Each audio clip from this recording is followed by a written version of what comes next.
Ladies and gentlemen, welcome to Casting the Spotlight episode number 218. And tonight, for the first time in, I guess it's been probably 5 years damn near, Brendan Michalsen is back on the podcast. Solo form tonight. Oh yeah.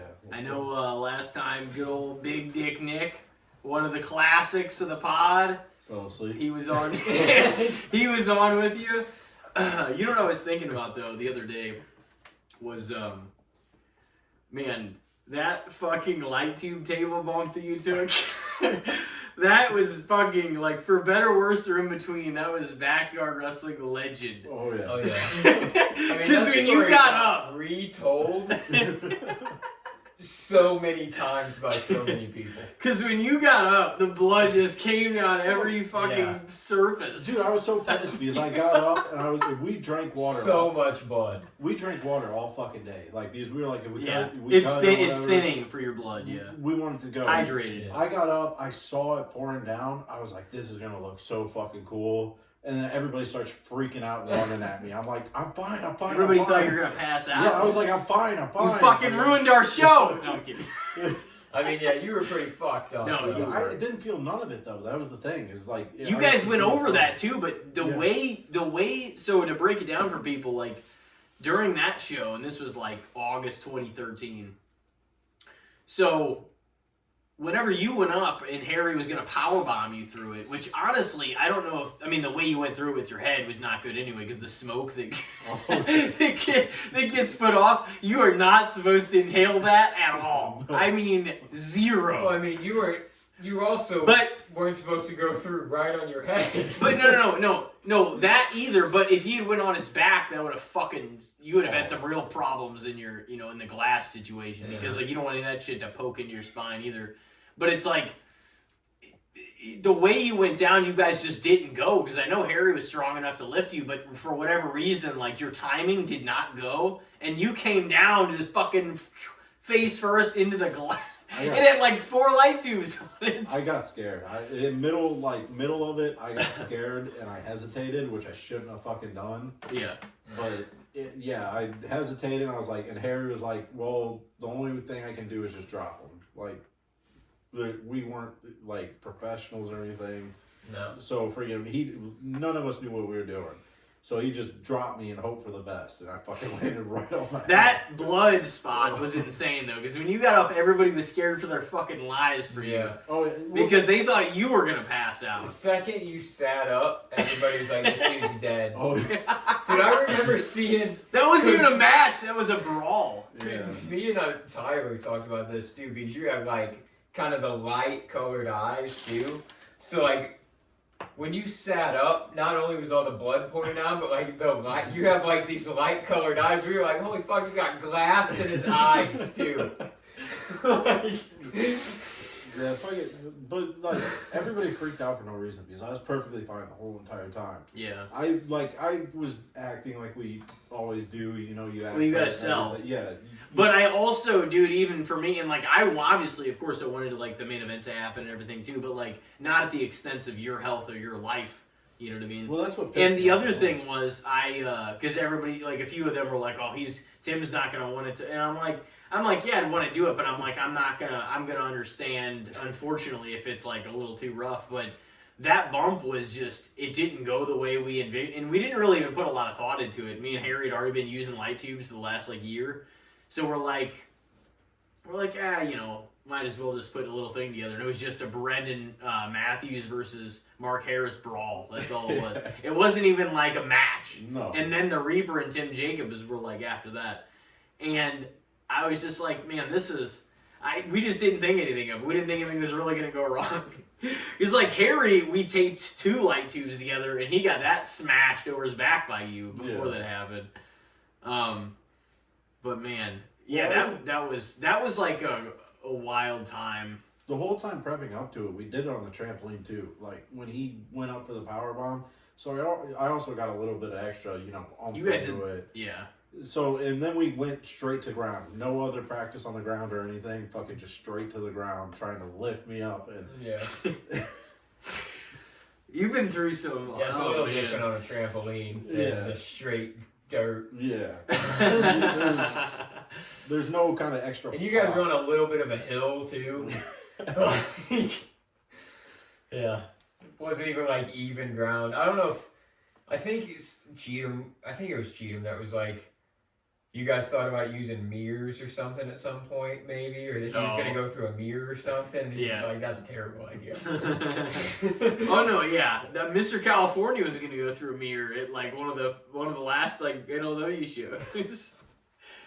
Yeah. And I did, but like then it was like we had the glass facing the other way. Oh yeah, but I think the way it did just kind of, because the cardboard's the other side, we put the cardboard face up, so it didn't really do that much. But yeah, I mean, I guess speaking of matches, fucking me and Elijah's match, that fucking last we had a pretty good match. No, fucking, we're sitting there backstage, fucking sawing the fuck out of this. For like 30. So this is like One Last Breath, July 2016. Yeah, we're sitting there, we're in the back. Dude, I was tired as fuck before our match even begun. Well, wasn't the Scorpion thing before that too? It was after. No, yeah, the Scorpion thing was after. I remember I go to powerbomb you through the table and you just do not fucking go through the table. I'm like, well, it was from the ladder too, and then I tossed you from the ladder onto it. It didn't break. Then I freaking like senton bomb from the top of the ladder on you, and it didn't break. And then I was like, fuck it. I looked at him. I go, Elijah, I'm gonna put you through this motherfucker. Both of our body weights are gonna fucking just collapse this thing. And finally, we already did. You believe it. You believe it in the moment, and like you're just like, oh, even if it's not, we're gonna break it. Well, that ladder, the whole ladder thing was sketchy because fucking Herbie was wasn't stable at all. Well, and then Herbie was supposed to hold the ladder as the referee the whole time. He was like, we were like, Herbie, hold the fucking ladder. He was a shit ref. Oh, he just. Well, you guys got him in that spot where he got fucked up in the corner. I talked out of the way and he just got smoked. Dude, I just chucked the chair. Okay. Well, because he was too far behind. That is so funny. He just gets crunched. He just gets crunched. That like 7-second video is honestly insane. Dude, I still have it. I watched it the other day. It cracked me up because I'm like, I just launched that fucking video. Oh, dude, Chloe took so many. He really does just like crumple in the corner. He does. Smoke. He just melts all the way down. Just Herbie taking just a fucking bump. And you ended up having to F5 me on top of the table for us to get that table. Oh yeah, fucking! I knew at that point I was like, the only way this thing's breaking is if both. I even like forced myself down as hard as I could. I was like, this thing. You guys tried like multiple times to do it, didn't you? Yeah. Yeah, because you guys, it was like Dalton and Nick, and then it was Mr. California. California Dream versus the Crossbone Gang, and then it was 3 fucking things in a row. And then it was you, you guys third, wasn't it? Yeah, and then it was the Scorpion thing, like the next thing. Yeah, I got fucking hit with. And then they put on that impromptu Antonio Grega versus Circus Ring match before me and Corey. The fabulous the fabulous Antonio Grega. FAG initials. Tossing the glitter around and stuff. And tossing the salad in the back. Yeah. Trying to. He's trying to grab on everybody back there. Yeah. I talk to people about those days. I'm like, I can't believe how many fucking people actually. I can't believe how many lives you've had. Oh yeah. I mean, we've all had some lives transformed into different things. For sure. Brendan, it's like, damn, this guy's had 6 social security numbers. He's had 18 phone numbers. You never know what his fucking. He's had 7 Facebooks, and he's had 14 homes. If your whole friend requests you on Facebook, you're like, oh, I guess his last Facebook's done for. My shit kept on getting hacked. Like, how? What were you clicking on? I wasn't clicking on none of it. That fucking took you sketchy sites and shit. Are you doing some terrorist shit? No, that whole story's for off air. But. Oh my god. But no, I gotta go ghost mode. Like, that's just what I do. I fucking go ghost mode for fucking 6 to 8 months. Nobody hears from me at all. Yeah. Like, I hope he's still living out there. I know me and you still keep up every now and then regardless, but like your friends want to hear from you though, you know? Yeah, but They, you know, I know you got a lot going on. sometimes it's just nice to. Yeah. You No, know, it is. I mean, as we become adults too and get older, it's hard to really like see people, and Yeah. keep up with people, and Well, everybody's got their own life. They're Yeah. all working. That's why doing this is fucking nice, you know? Yeah. We can everybody's kind got a of lot of shit going on. bring it at back our together. age.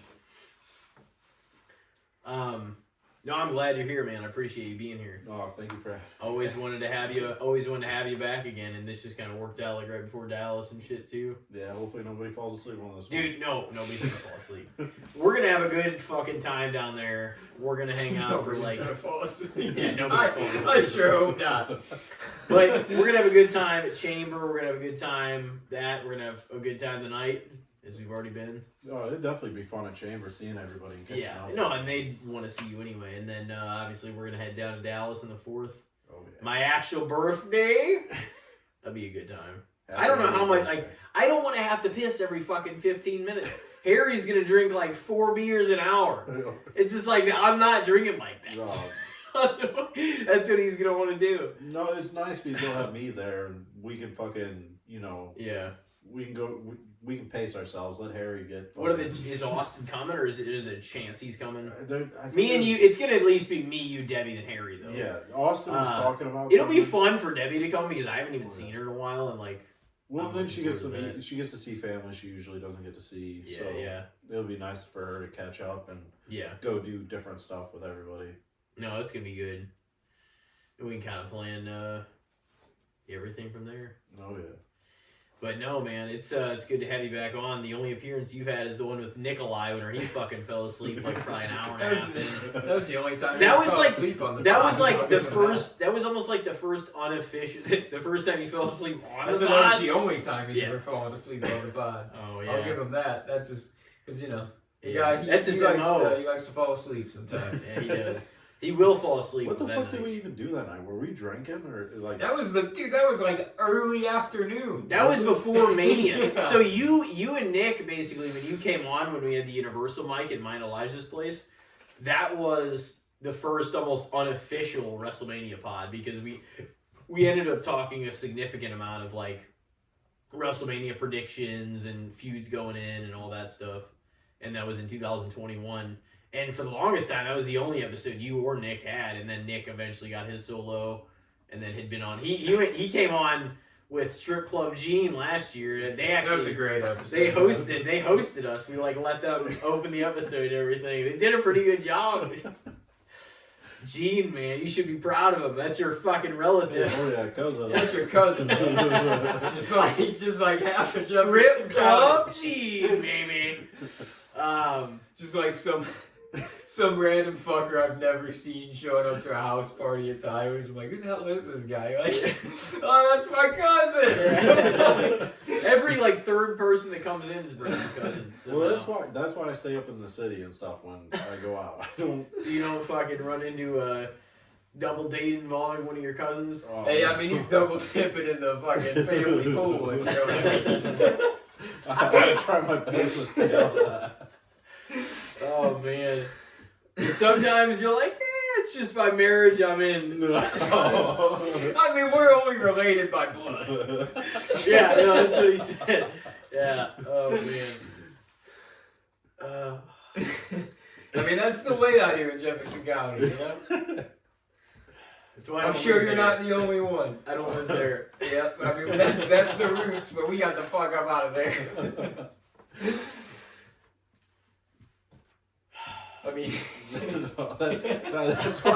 that's why anytime I go out in St. Louis and stuff. I mean, I'm sure that's where they go out too. That's the only place to go out. I just gotta watch out for any brown-haired, curly-haired people. That's it. And stay away from them. Dude, it's crazy like how much, and I said this before, like That when we were could on be the me in phone. female form. I'm not approaching her. It's crazy how much your kid looks like you though. It really is. Oh, dude, freaking Yeah, he really does. everybody tells me the exact same thing. Yeah. When he was born, freaking Chelsea got mad. She was like, "I've been carrying him for 9 months, and he fucking came out looking like he came out your ass." I'm like, "I'm sorry, I don't. Genes are strong. I don't know." Yeah. Yeah, you can tell. Like there is such a clear distinction. I feel like. Yeah, there's no getting around that one. That's your kid. Yeah. How's that though? Yeah, you have a kid. I mean, I get them when I can. That's about it. I try to be a good dad. That's about all you can do. I mean, you're well, Dalton has a kid too, but out of our group, like you're one of the only ones of us to have a kid. So, I mean, I'm at the age now, like I've talked about it on and off air a little bit, where it's like I've been in a relationship for a handful of years now, and I'm the age I am to where like the thought of having a kid no longer frightens me. Yeah.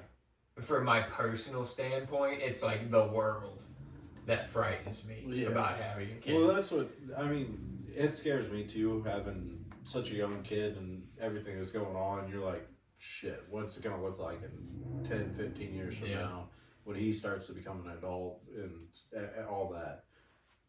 It's scary, but at the same time, all you can do is be there and try to guide him in the best way you can. Yeah, and hope for the best. Yeah. Who knows, like how the you world's can't really gonna control the world, I guess. But it's who knows how the world's gonna change in the forthcoming years. We'll see. It really, that's the thing though, is like, I don't know if we just have this outlook because we're this age now and we're more introspective and we realize like, oh fuck, like we have more of an outlook for the future, or if like every generation before us had that, or if we're really at this stage now where we're like, it looks a little dicey. Well, a lot of people had kids earlier than us in prior generations though too. Yeah. Well, I also think every generation's had that same kind of mentality. I mean, got back during the Great Depression, oh shit, it's starting to look a little bit bad. And then the World War. Yeah, World War pops off, friggin'. Then you got stuff like 2008, friggin'.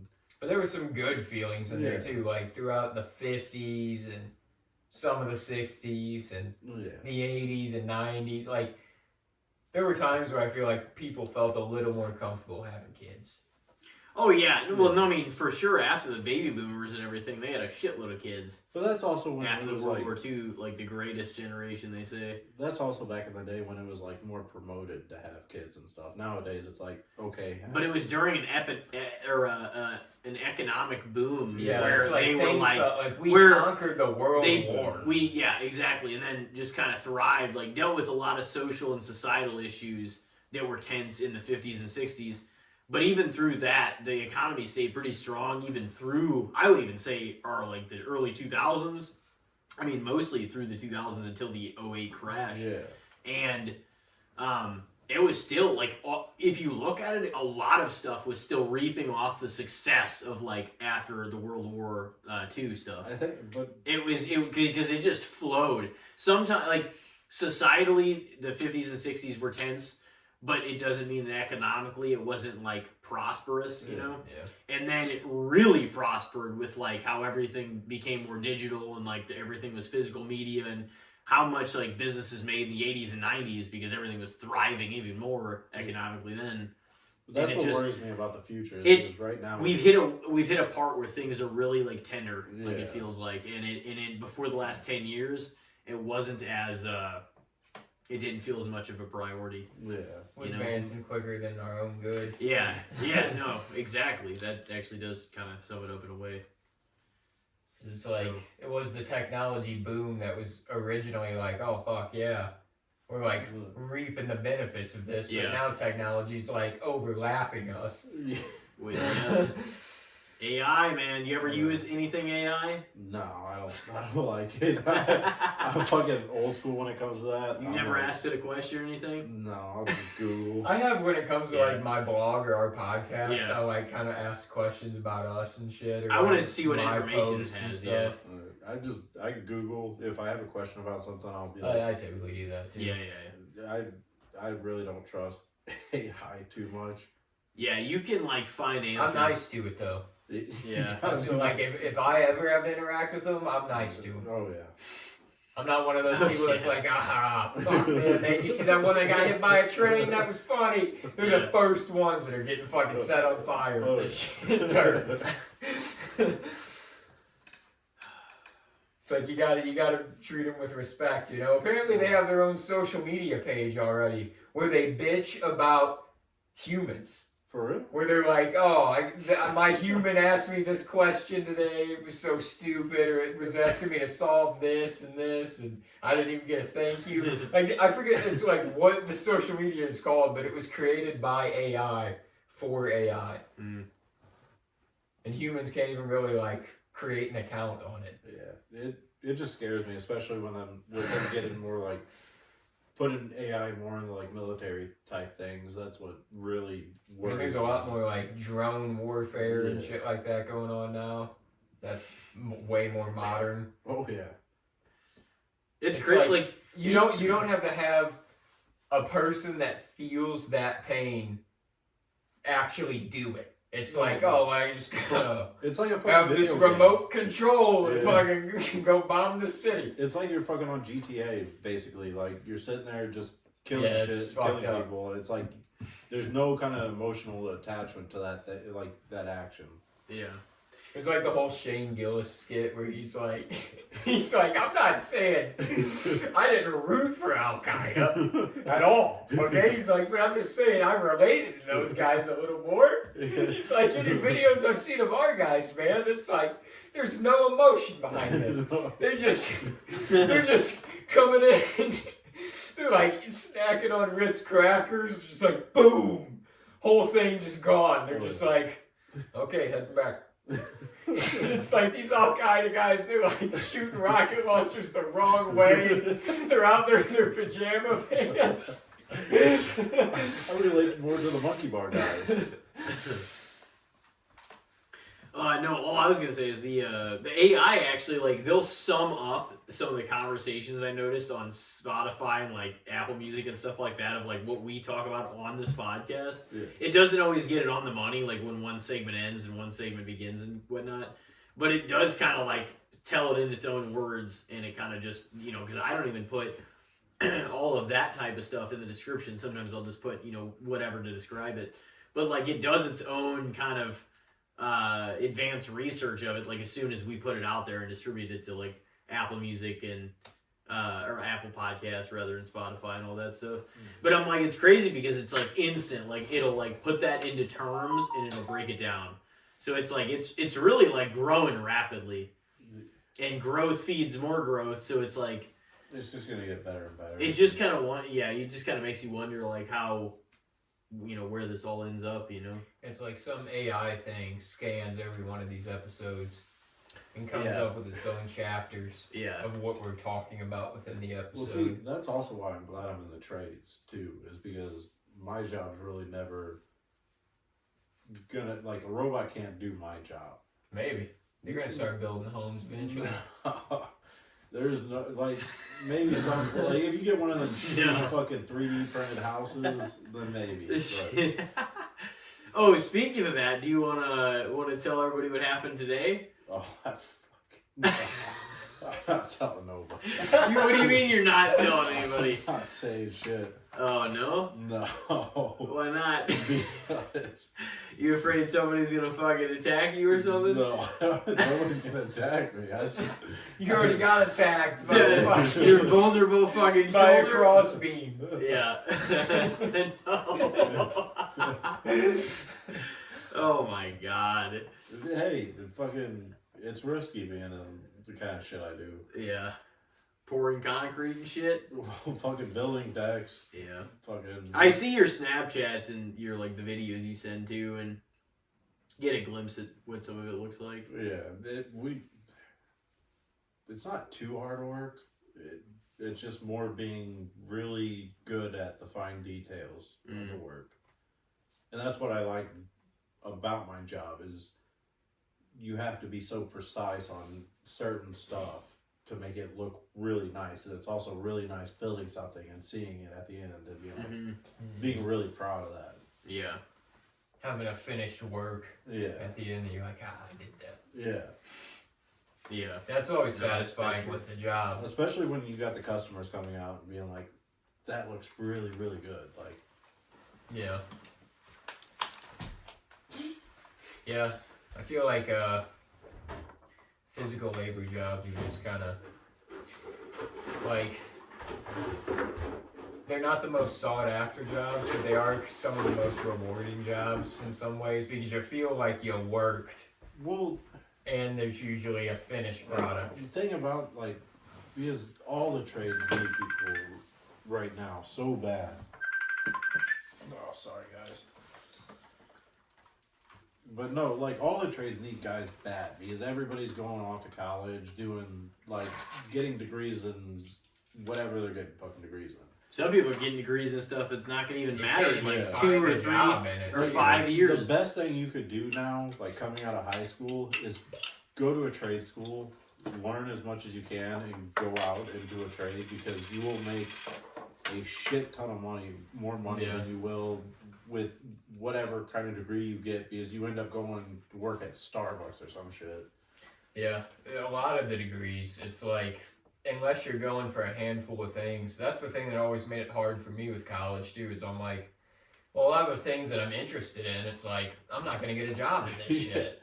You know, I'm not going to spend the money on schooling for something that I'm going to be boxed in either being like a teacher or not having a job. Yeah. Like, and that's what I don't get. Like most of the kids nowadays, they're going off to college, they're getting these degrees, and it's like you're paying you're going into like hundreds of thousands of dollars into fucking debt.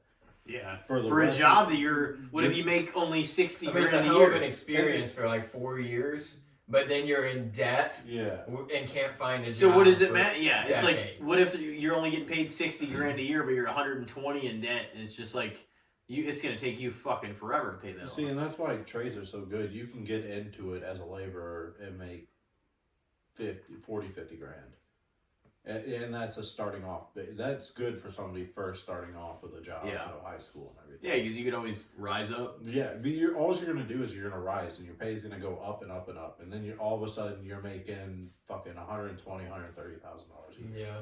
The high school system was honestly messed up when we all went. It was like, throughout high school, anytime you sat down with a guidance counselor and talked about the future, they made it basically seem like the only option you had was to try to go to college. You get good enough grades to figure out what you wanted to do with your life and go to college. It's like, dude, I'm 16. I don't know what the fuck I'm sure it's life. messed up in other ways now, though, too. Even worse. Yeah. But I'm sure that's still, maybe some places will gear them towards other things. It's like, yeah, some people should go to college, and if that's really your, like, what you want to do, like, if you want to be a lawyer or a doctor or any of these things, like, yeah, you're going to need to go. Yeah. But in other facets, a lot of people that don't know what they want to do, getting a trade is not a bad idea for a lot of those people. And if anything, you can go back to college and you're going to be able to make those payments easy. By the time you end up going back to college, you're going to be making more than enough money to fucking go and pay for your tuition and everything. Yeah. And it's so easy to get a job in trades right now because they are so, like, nobody's going into it. So, are you, is this like the best you felt about things? Like where you are with your kind of career job right now? Like what your situation's currently in life? I mean, you seem like, just talking to you, like the call we had a few weeks ago, you seemed like you were in a more positive place as far as like the future goes than maybe like, definitely some years ago if we had talked about this on the pod. Well, because now I've got a lot more experience and I want to start moving on to going off on my own. Because with what I do, yeah, you're making decent money, but I want to make a lot more. Yeah. And the only way I'm going to make a lot more is eventually if I go off on my own or be a subcontractor or something. So I'm working to do that, and that's why I'm more in a happier place. So you want to become like more of an independent contractor. Yeah. Like, because don't get me wrong, I get paid good money, but I want to make a lot more and be able to afford a lot more things. And with how everything is nowadays, you have to make a lot fucking more money, especially with a single income, like a single household income. I'm gonna have to make a shit ton more because there's two income households that are barely making it nowadays. Yeah. So to be able to afford what I want to afford, I have to make sure I'm gonna have to go off on my own to be able to afford it. It would be nice to kind of like work your own schedule the way you want to, also, and like there's a lot of other benefits. But you got to have enough business to be able to like for people to. Well, that's the thing. Want you to. You go out, you do a good job on the certain few things that you do get, and you try not to fuck anybody over. That's the biggest thing. Is you do good work, don't fuck anybody over, and most of the time, business is just gonna keep on rolling. Stuff's gonna keep on rolling. Because everybody's gonna be like, oh, this dude does good work, starts giving you this name, references, and everything else, and it starts just rolling in. Right now, fucking it's winter, so almost nothing's coming in. Yeah. It's a slow time, I feel like, in a lot of trades. Well, that's the only bad thing about trades is unless you work inside, if you're outside, winter fucking sucks. You gotta prepare for it. Mm. Got to get a lot of work in the other month, like other seasons. Yeah. You just save up until winter hits, and then you're gonna, no matter what kind of winter it is, you're gonna end up having a couple weeks off, to where you just have no fucking work at all. And that's nice to have the time if you got the money. Yeah, if you got the money. But that's the thing. Things are so hard now. It's hard to have the fucking money. Yeah. Because goods and services Stuff's are fucking expensive. Yeah. It like goods and services have went up, and to be honest, like COVID and post COVID, they've really never recovered. Like definitely not to where they were in like 2020 and 2019, right before COVID. Well, they've never been close to that. It's because we just started printing fucking money. In that too. But a combination of things, a combination of the administrations, a combination of all that stuff led to where we are now. And it's hard to imagine a world where we can get back to like 2019 prices because things have gotten, they can get a little cheaper, but it's hard to like get back there because we've printed so much money and a lot of shit's. But see, that's why happened. like people don't understand this. Trump with the tariffs thing, everybody's like, oh shit, this is gonna fucking suck. Like, yeah, short term, it's gonna fucking suck for everybody. But long term, it's gonna end up being a great thing. Like that, and that's my thing. Is like everything he's doing right now is long term, and nobody sees it because they're just thinking of the now, and that's how we've all grown up. Our generation, the generation after us, everybody's about the now. What's going on now? Nobody has that kind of like look into the future, like what's gonna happen in the future if this keeps playing out. Yeah. Well, his thing is though he's only got the 4 years, so some of his stuff could be repealed if potentially somebody that's not a Republican takes over. Already after repealing some of the tariff stuff, but he's but then he immediately put like more forth. Like that's just what happened. But like I don't know. I just like that how he's bringing more businesses back to America. We're starting to open up more like more factories, all this and that. A lot of people are starting to invest in America instead of investing out of like in China or all the other places. We needed to tariff the fuck out of them. Things are always going to be more expensive made American than made Chinese because the cost of the material and the labor. Well, and China just doesn't give a fuck. Like, because everybody always says, oh, we need to do our part about environmental shit. Well, what they don't understand is China's like, okay, they're cutting back on their all this shit. So we're just going to increase all of ours. Yeah, they kind of became the capita of the world, basically. Yeah. Like, they're probably the biggest polluter of the world. I was just thinking about that. They're allowed to do whatever the hell they want when it comes to like the industrial complex. They can do whatever they want. They can pollute how much they want. They don't have to worry about like $250,000 fines and shit like that. It's very unfortunate, but the way the world is now, like with how many people there are and how much product there is and has to be made and everything, it's like they're literally like we can cut back on pollution and try to do things, but it's like there's going to be mass amounts of pollution. Oh yeah. Because of the amount of people and waste. people don't realize too is like having worked, we've all worked different places and stuff, but like the even the packaging that things come in, it's not just that they're printing the products that are I guess renewable resources, but like also plastic, you can't really get rid of it. Like they say that every piece of plastic that's ever been made on the earth is still on the earth. Yeah. Which doesn't really say great things for the decomposition of it and becoming back part of the earth. It's like hundreds of years it takes to biodegrade. But yeah, so like the thing is like we've either got to figure out a way to reuse it, but the thing is, whenever you see all these products get shipped, it's not even, people just think they're like, oh, there's straws and blah, blah, blah. It's like, yeah, okay, there's straws, but that's a product printed.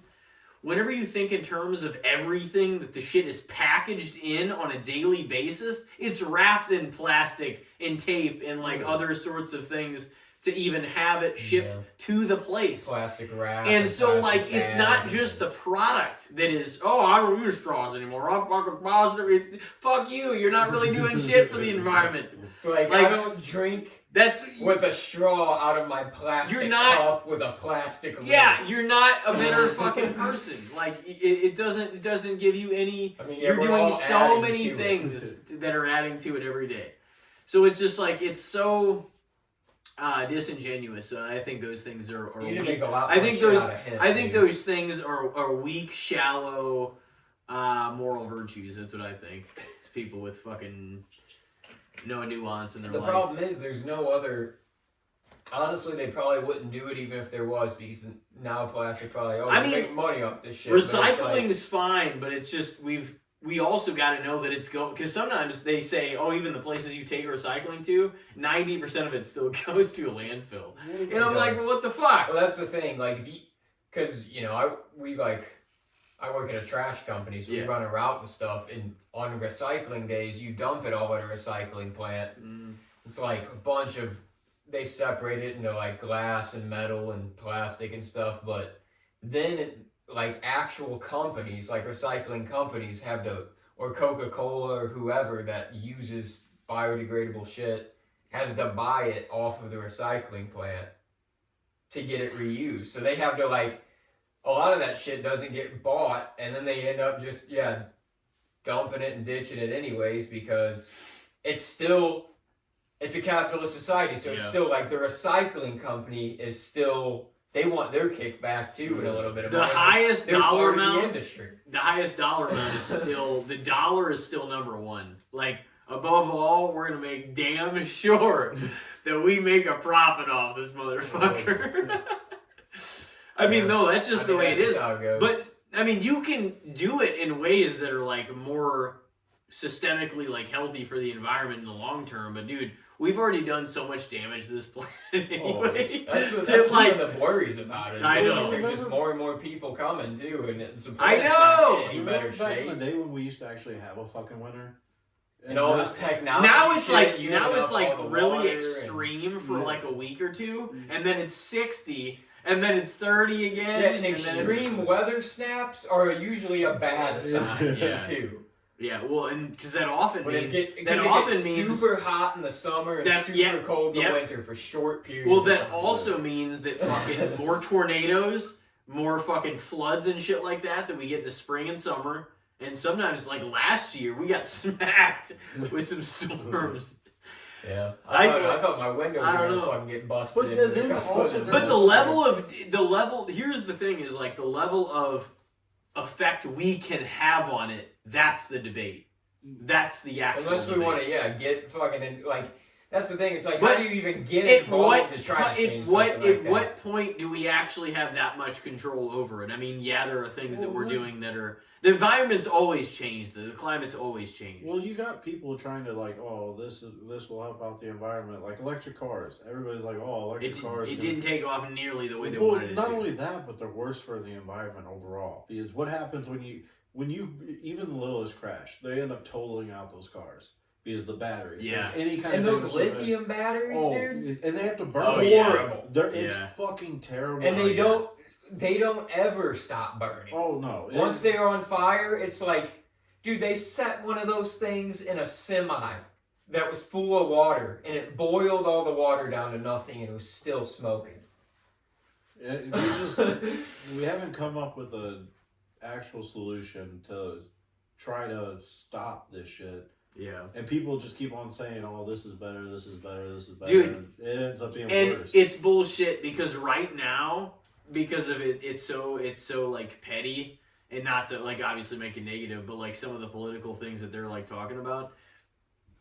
Neither one of them. I mean, the Democrats aren't in power like really at all. And I'm like, and you know, the Republicans aren't really focusing on that. So I'm like, nobody is giving a motherfuck about the environment right now. All of both their petty bullshit is more at the forefront than anything to do with the environment. Oh yeah. Nobody's really So thinking it's like, about the future. No, necessarily it's in those surviving. ways, in It's those surviving ways. the That's moment. that's where I disagree, because there are certain people in the government that are still looking towards the future, but then it gets held back from stuff that's going on because one side goes, "Oh, this and that, this and that," and even though they're trying to look at the future.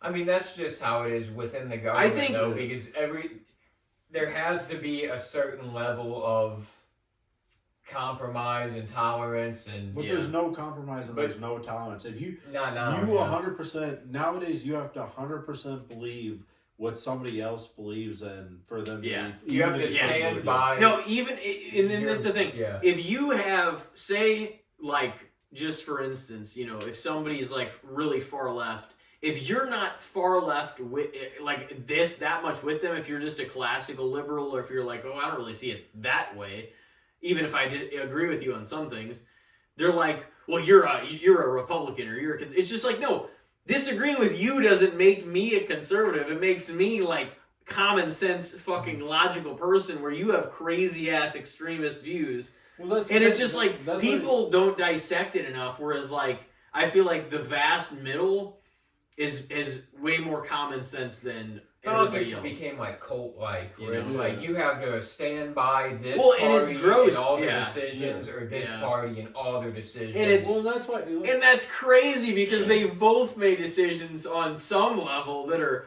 highly disagreeable. Oh yeah. yeah. Well, that's You the know? thing is you can So it's like, you can disagree with somebody partially and still like some of their views. Like, for example, Yeah. if you go to a candidate, you're not gonna like all of their what. No, what they're you trying take You take what the majority most of lines what up makes with- sense to yeah, you. what most lines up with your beliefs and everything, and then that's who you vote for.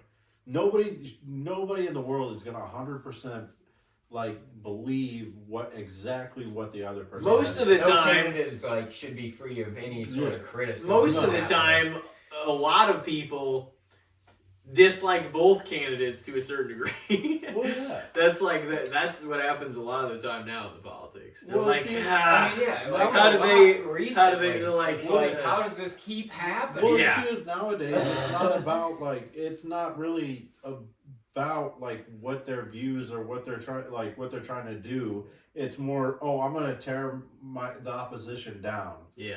And so I'm going to be the furthest opposite of what this guy is. Yeah. And then I'm just gonna tear this person down for their beliefs. That's all. People it is. just lack like it but the more tribal you become, the more lacking reason and common sense you become, because you're just like, I'm gonna stand for this because it's what they're saying. It's like, then you've lost your own independent thinking. Yeah. Because if you can't think for yourself, I'm not saying you have to diverge to the exact opposite thing. I'm saying if you have any moral principle, you shouldn't just fucking we talk about this too, like blindly adhere to whatever anybody is saying. But it's like, you also should be like, well, this isn't fucking what I believe either. Like I you know what I mean? Like there is a. And I think people should stop listening to like major television organizations or even on YouTube. Like I feel like most days nowadays everybody goes to TV. or they People go to should YouTube. consume whatever, but like they should But they should do it on a. they should try to make their own independent decision on if- what they want to do. Either find a non-biased source or watch both sides of the sources to come up. With Except their own nobody thing. wants to waste their time on those fucking miserable But see, that's sources stupid. either. Though. That's everybody wants to act like they're so smart. No, but like and- honestly, I don't think not watching mainstream media is stupid, because I think they're full of shit. Like all of them. Oh, yeah. Whether It's they're right really or left. annoying though. And they're, because you know what their shtick is, the same as like the late night show hosts. You know what their shtick is. It's gonna cater to a more of a certain audience. It's just like, it's just tired. You know what I mean? Yeah. We've seen it over in like Fox News and CNN, and like we've seen it over and over and over. They like love Trump or they hate him or whatever, and it's just like, you guys are gonna say the same thing no matter what happens. Oh yeah. It's going to somehow be a completely different take on the same exact story. Yeah. And that's what's annoying about even Or debating they'll with anyone omit about stuff. it. Or they'll omit anything positive that he does. The leftist sources will omit all of the information. And everything like negative he does, Fox and people that are more conservative they'll omit that information. Yeah, So it's like they just tell you half the story all the Sugarcoating time. and downplaying everything, basically. So it's like, but so it's like if it's CNN or MSNBC or whatever, it's like it's going to be all negative. It's like, well, that's he did the this. problem with like arguing. It's like, not even really arguing, but like if you start kind of having a nuanced, a little bit conversation with somebody, and they start kind of like getting a little angry or snappy, but you can tell with their viewpoint whether it's really far left or really far right. You're like, dude, you're just getting your news from one source, and you think you know fucking everything. Oh, dude, it makes me laugh when I fuck around with people like that. Like the whole Gulf of America thing. Oh. You don't know how many times I've... El Grande Americano. El Grande Americano. America. You don't know how many times I've known somebody that's like really far left, and I've just thrown that out there just for them to get fucking... The Gulf of America? When you just say it? Yeah, I'm like... They'd be like... I think I might go vacation now in the Gulf of America this summer. Well, no, they'll be like... I was down in the Gulf of Mexico, or I plan on going down around the Gulf of Mexico. I'll be like, you mean the Gulf of America, right? And they just get fucking heated, and it's fun. Like, and I do it on both sides. Like, like stupid shit Trump does. I fucking say, I call both parts out. That's what everybody should do. Well, and like it's what like Elijah, shared on there about like Franklin D. Roosevelt. Like it is, and I've heard people say it through different times. But it was Teddy. Yeah, it was Teddy. Oh, okay, maybe it was. But no, it is the moral responsibility of the people, and like it's not just because Trump's in office, whatever. You are supposed to hold your leaders accountable no matter what. Like, you're supposed to, we elect them, but we also have the right to praise and disapprove of like decisions they make. Well, that's what America's about. We can.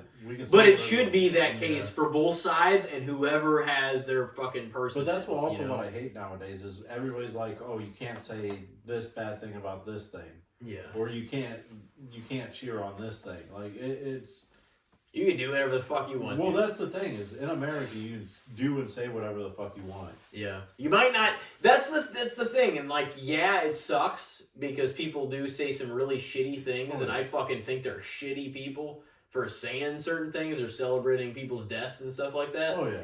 But like, at the same time, if it crosses an area of the First Amendment, the rough thing we all have to swallow is, if we're going to allow it on this side, we have to allow it on this side, like in terms of, are you allowed to legally say it? Yeah. And if you're going to back one person's speech, I mean, you might despise it, and like certain things people say might be like, yeah, I'm never going to look at them the same. You know what I mean?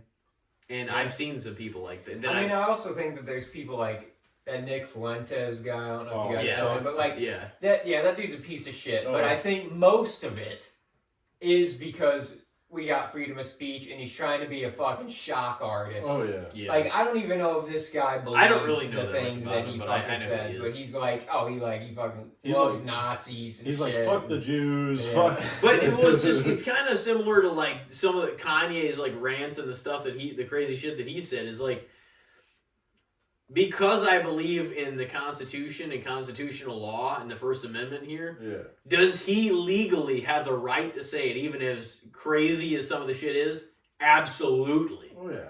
Do I agree with the speech? That's a whole other subjective, this is important, subjective thing.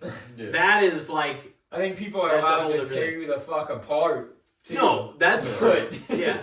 But you are legal, as long as you're not like threatening somebody like on a legal basis, whatever, that they can get you on. But like, you're allowed to say pretty much anything you want, as long as it's not like threatening people or saying something crazy and it's like. also starting to get to a dangerous part. But the thing is, we have to protect either party from trying to censor free speech.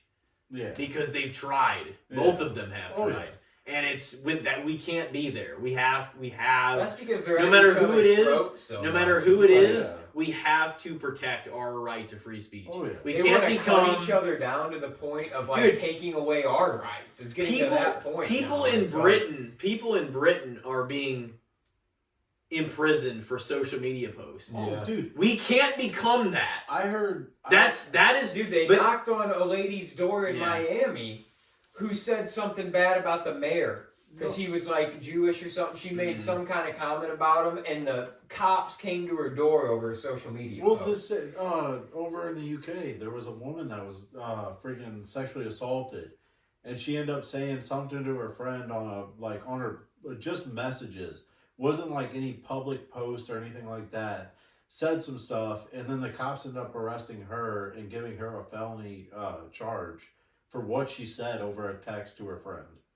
Like, that is the most ridiculous, stupid shit I've ever heard in my entire life.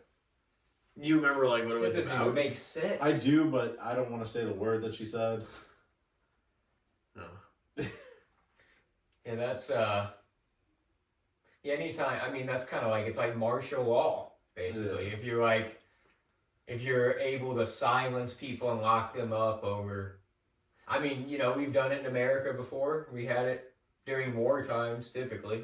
We'd implement martial law, but it's like, I'm never a fan of that. No. I don't ever think that should happen in America, that people shouldn't be allowed to have freedom of speech. No.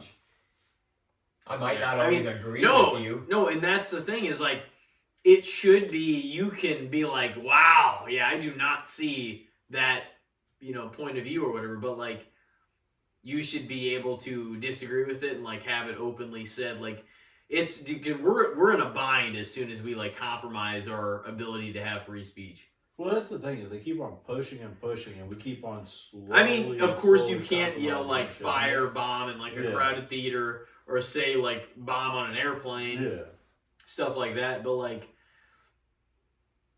it's a really tricky kind of place to be in. Like we have to, and I'm saying for either party that's in power, whatever the case is, we can't let it get to a point where it's like we're being that fucking picked apart based on social media posts and this and that. And like, I mean, people that are threatening people or calling violence to action kind of thing, they are already being looked at anyway on like social media. But you should, by and large, as long as you're not threatening anybody, have your right to say what you want to say, critical or appraising, however you want to say, whatever you want to say. Yeah. I do believe in that because that's part of, the creativity like aspect too. And like you can word things however you want. You can make things about things however you want. You can talk about the subjects you want to and have any sort of opinion on those subjects that you want. And we have to fucking protect that because that's what separates us from everybody else. Yeah. And we have to keep that intact. And that's not about party, that's about the US Constitution and like what this country was founded upon. People think they're like, well, that was some old shit. It's like, is it? Because it's why we've remained what we've remained and why people want to come here. And I'm not afraid to say, like, whenever either party's wrong about it, it's just like, we can't go down a road where we're censoring certain words, and you can't talk about this subject, and you can't talk about that, and you know what I mean? Because that's just a dangerous fucking place. Yeah. Oh, yeah. I think both parties within more recent history, and both parties have been guilty of kind of like you were kind of saying, like stepping on the Bill of Rights, the Constitution a little bit here and there, trying to see almost what they can get away with, what they can bend. Well, that's their whole point, is they're trying to get us to compromise.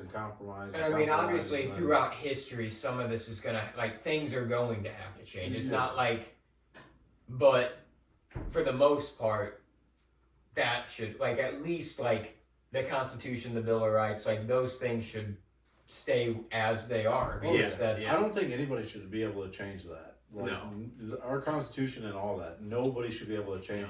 No. Add shit. They've never passed a major law in the history of the country over like the Second Amendment. I know. They've never, the NRA, like they've never been able to pass a big bill like over the right to bear arms ever. That's what pisses me off the most. Is the biggest thing is everybody's going after guns. It's like you guys don't realize like I know people are like, oh, this has been said a million times, but guns don't kill people. People kill people. And if you if you take away the guns, freaking, I've heard the most stupid thing. Like, what if you're like somebody breaks into your house and they get rid of guns? Oh, well, I have a knife. Well, criminals are going to be criminals. They're still going to have guns. Yeah, that's the thing. The bad guys will still have a gun. Like, yeah, I understand. Like, messed up stuff happens with guns.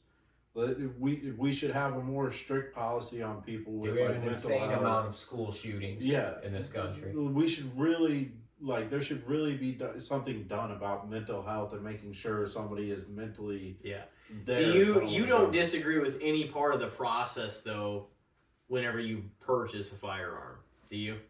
I mean, I don't know why you would, because you were able to obtain one regardless. Yeah. So like the thing is, I think it, because it scans for anybody that's had mental illness or been checked into a hospital in the last few years. Maybe it should extend a little further beyond that. I would like to know more about the process of how they actually go about that. They look at your criminal and your background history and like all of your stuff. But I feel like they do it quick, but it's.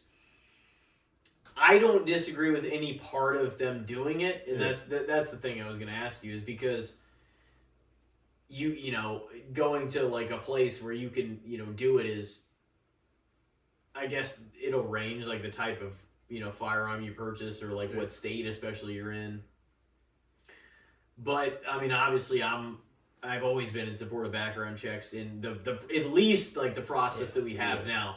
But then you got somewhere like California where it's like your first firearm or whatever, it's like, oh, it's a 30-day hold or like a wait or whatever. Well, it's like an enormous amount of time. I don't believe in like even if you have no sort of background or it's like, that's a little much. Like, whereas in Missouri, like, I really like how you can go to purchase one, leave with it the same day. You know what I mean? I guess, I don't think a 30-day hold's the right, but it's also kind of like, I understand, I guess, why they'd be like, oh, let's put a little hold on this, because if somebody's come in here with an emotion and they want to leave with that gun to go do something. It's like, say they're pissed off, they go to buy a gun. They get a gun the same day. But most people aren't going to have that. But most people don't kill other people with guns. Yeah. Like... Yeah. I feel like there should be more of a waiting period. Like, and I also do feel like you should have some kind of class, just because there's so many accidents with firearms, like firearm-related deaths and everything in America. I feel like you should have some kind of a gun safety course or something. A gun safety course, or at least some kind of knowledge about a gun. You shouldn't just be able to go pick a gun up off the fucking... It wouldn't be a bad idea for them to be like, well, if you're going to purchase this, like, we've got you, like, kind of, like, where you're sort of set up to be able to, like, learn how to use it and learn how to use it safely kind of thing. You know what I mean? Like, almost like a course along with purchasing. I don't something to, like, kind of... Like, because... Give it some structure, I guess. I don't know. I've been around guns my whole life, but I've never actually gone through how you're supposed to clean or safely check if it's loaded or not. Like, I feel like there should be a lot more, like, everybody should be taught how to safely clean something out, make sure that it's not loaded, or how to safely handle them. Mm-hmm. Yeah, I mean, that wouldn't be a bad trait to have. That's my biggest thing, is just because there's so many there's so many accidental deaths with firearms. Just because you give somebody a firearm and they it's their right to have it, but they don't know what the hell they're doing with when they get it, and then they start acting stupid and accidentally shoot themselves or shoot a friend or something like that because they're fucking around with it and not realizing. Yeah. It's way too serious to be fucking around with it. Well, yeah, but video games and shit, like... I mean, you do see people, though, that get a new gun, like... And I think that all the time, though, like, when you see people that get a gun for Christmas or something, like the videos on social media or something, then they, like, they get it out, they're like, oh, even if that thing, it has no bullets, it's not loaded, they're like pointing it around, like they got their finger on the trigger. It's like, you probably shouldn't even have that gun. Like, See, the one biggest thing I was always taught was, do not aim that barrel at anything you are not willing to shoot. yeah. Like that, and I don't know. I just wish more people had more education on guns before they were able to buy them. I'm not saying give them like a 30-day whatever, but at least if you're gonna give them the gun the same day, walk them through like. Should be reliable. It should be like you have to be a verified salesman that knows all about these firearms, and when the person purchases them, I'm sure the guys show them how to take it apart. I'm sure the guy. Well, that's probably true. Like load it and unload it. The guys that work there, though, like they do know. I'm sure they have had training to like be able to sell. Yeah, but at the same time, they're like, okay. I don't think it's just like. I definitely don't think it's. Oh, he just applied for fucking McDonald's. Let's hire him. He can sell guns. Yeah. I don't think it's like that. But like, here's the thing: is like I just mean like it should be. They should kind of walk you through it. Yeah. It should be people that are. I think and able to it would definitely be more. It would definitely be beneficial if somebody had like there was acknowledgement that you're like, oh, okay. By the same token, there might be somebody in there that is an ex-army man or like Marine or whoever that's just like, oh, I want to purchase another firearm, that knows their shit really well, that doesn't need to be babied about it. You know what I mean too. Yeah. But I don't know. I mean, I don't have anything against the situation, because I didn't have anything. That's why they have registered firearms. If you have a few registered firearms on your belt already, then you don't need it. Yeah. Or if you've had military training. Well, see, and that's where we can get more into the nuance of like what the laws could be and what is sensible. You know what I mean? Whenever you break it apart like that.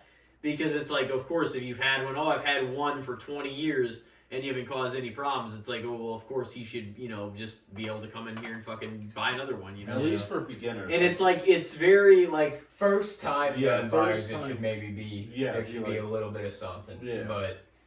I don't know. The thing is, I mean, it just depends. Like, there's places in, like, the world where, I guess our nation, that there's a lot of gun owners and very little violence. And, like, then where there's some strict fucking gun laws, like, cities like Chicago, and there's a shitload of gun violence. But also those people that, like, where there's a lot of gun owners, they've been raised around guns their whole life. They know how to handle a gun. There's not much violence there. I'm not talking about, like, people that know how to handle. I'm talking about, like... They're, like, brought up knowing to treat firearms with respect. Yeah. Kind of thing. But I'm talking about, like, some guy that's never been around a gun, friggin' doesn't know what he's really doing. I feel like they should have to take a class or something. Yeah. It's like, that's a really tricky thing, though, guns, because it's like, I'm for certain gun control things, too. Like, I'm like, okay, this makes sense and this makes sense, but an easy argument for a lot of that, too, is it's like, okay, yeah, you could ban AKs and fully automatic weapons and stuff like that because no civilian really needs those. But they don't need to have. But exactly. The criminals. But it's like. Well, you said too. Other people are going to have them. And you said if you haven't caused an issue and you have them, you should get to keep them. No, I was just having the nuanced conversation about it. I'm just saying, like. Yeah. I think. Well, no, I'm saying like whenever we've had this talk before. The easy argument for that is, the bad guys are going to find ways to get their hands on these weapons, they will, regardless. Which they will. I mean, look over at the UK. The UK banned firearms completely, but yet you still got criminals and stuff. Dude, even the UK, it's like scarily. We don't want that to creep over here because the way they're being policed now is not like we could have even fucking imagined like not that long ago. And we cannot have that over here. No, it'd be... Like, people like to say that Western civilization is oppressive, but in reality, like, it has given so many people such a good life. And it has created so many people that have had wealth and fame or fortune and made them millionaires, and they've been able to make whatever kind of life they want out of it here. Well, like, of course, we are attributed to, in ways... a rougher history, but Yeah. a lot of countries in the world are. And we've come a long way in a short time to where we are now, and we're ultra civilized. I just, at a certain point, it doesn't need to be too policed and too governed to where they have total domination over everything, because that's how a dictatorship starts. And, you know, with either party ever having one kind of party domination, we can't have that. It's You know what I at mean? least got to be a 2. We've got to, but the thing is like, even the founding fathers were smart enough to realize even the two parties, that was going to be the death of the country, even that, because it was just going to become tribalistic to an absurd sense. Delegates, People would be irrational in the spirit of just sticking up for their team or their, you know, viewpoint, and that's what's happened. Yeah. So, I mean, they were smart as fuck, and they were right about just about everything. And I just hope that more in the near future than the far future that we can kind of get back on track and like look at this at more of like a logical, nuanced level than an emotional level. Either way, Well, you know what I mean? to some point, I feel like we are. People have their emotions, and this is important. It's like people have their emotions way too intact, like to make these decisions, because you cannot only be guided on what you feel on a given moment. Yeah. You have to use your logic, your common sense, your intellect, and your ability to understand these things on a fucking real human level. Not just your feelings and not what you're upset about. You have to be able to pick things apart when it actually fucking means something. And, you know, I mean, all the media's out there trying to stir you up. Yeah, it's just it's you about don't gotta- emotion. you can't watch It's any of all that about shit. emotion. They're trying to get some kind of emotion out of you, no matter what. That's just the way it works. It's nasty, it's dirty, but that's just media. Yeah. I mean, they do it to, like, look at, you guys see what happened to Shia LaBeouf?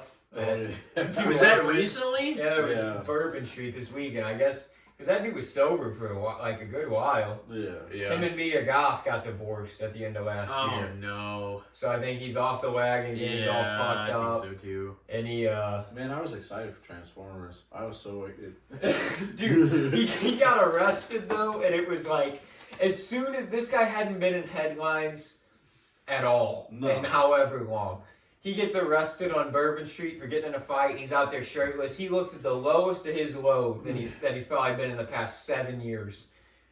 And this dude, immediately, TMZ is somehow there, taking pictures, writing articles. Like, they're like, oh, this guy.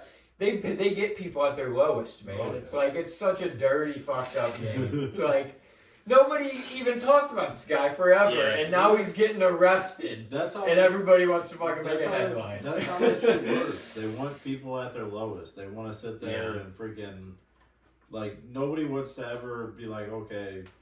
TMZ's nasty though, man. They're freaking, they're horrible to people. Like, I can't even imagine working for them. Like, it's just like, you're just following. What an awful company. You're just following celebrities around all day, every day, just to fucking wait. Just to get the headline news. Yeah, wait for them to ruin their fucking lives, so you guys are the first people. As soon as they see wait for their first misstep. Every celebrity hates you, too, because they don't want to see TMZ. Oh no! Every time you see them on camera, they're fucking talking. And TMZ sitting there. Get the fuck away from me. Oh man, you guys want to take a break and then come back in with the good, the bad, and the shits? Yeah, that's fine. Alrighty. Well, we will take a little break, and we've got Brendan Michalsen on episode 218. We will be right back. Ladies and gentlemen, we are back with Casting the Spotlight, episode 218, featuring Brendan Michalsen, his return and first solo episode on the podcast. It's great to have you still. It's been a long time, but you're about to step back into the good, the bad, and the shits. The world of overrated, underrated, and fair, as you know. And we've got Elijah's first up. Yeah, I could not tell you at all what my topics for you were the first time you were on this segment, because that was like 5 years ago. Do you know? Do you have any recollection of that? I have probably the ones that I came up with, but I have no idea what the other ones would have been. Well, I brought this one up kind of funny because you sent that message a while back with that crazy plan where you're like, we gotta all go to the Conjuring house. That's something like fucking Oregon or something. But that made me think, what do you guys think about the Conjuring universe as a whole? Just all those movies. That includes the Nuns, the Annabelles, and the Conjuring. Have you seen? Didn't we go see The Conjuring together the first time? I wasn't allowed in. Okay. I wasn't 18 yet. Oh fuck! What did you go do? I fucking went and watched. What the fuck movie was it? It was some rated PG, fucking 13 or something. I forgot what movie it was. But I had to go watch that while you guys watched The Conjuring. Yeah, I remember seeing that in theaters. Like the first one was sick. Yeah, I mean, I like the universe, but I mean, some of them have been better than others, of course, as like most of them are. I'm gonna say fair. I don't think they should only continue to drag out that series. I think they should make new shit too. But some of them have been good films, and they've been some of the higher and better reviewed box office movies out of horror in the past like decade plus, I would say. So yeah, I'm gonna go with fair.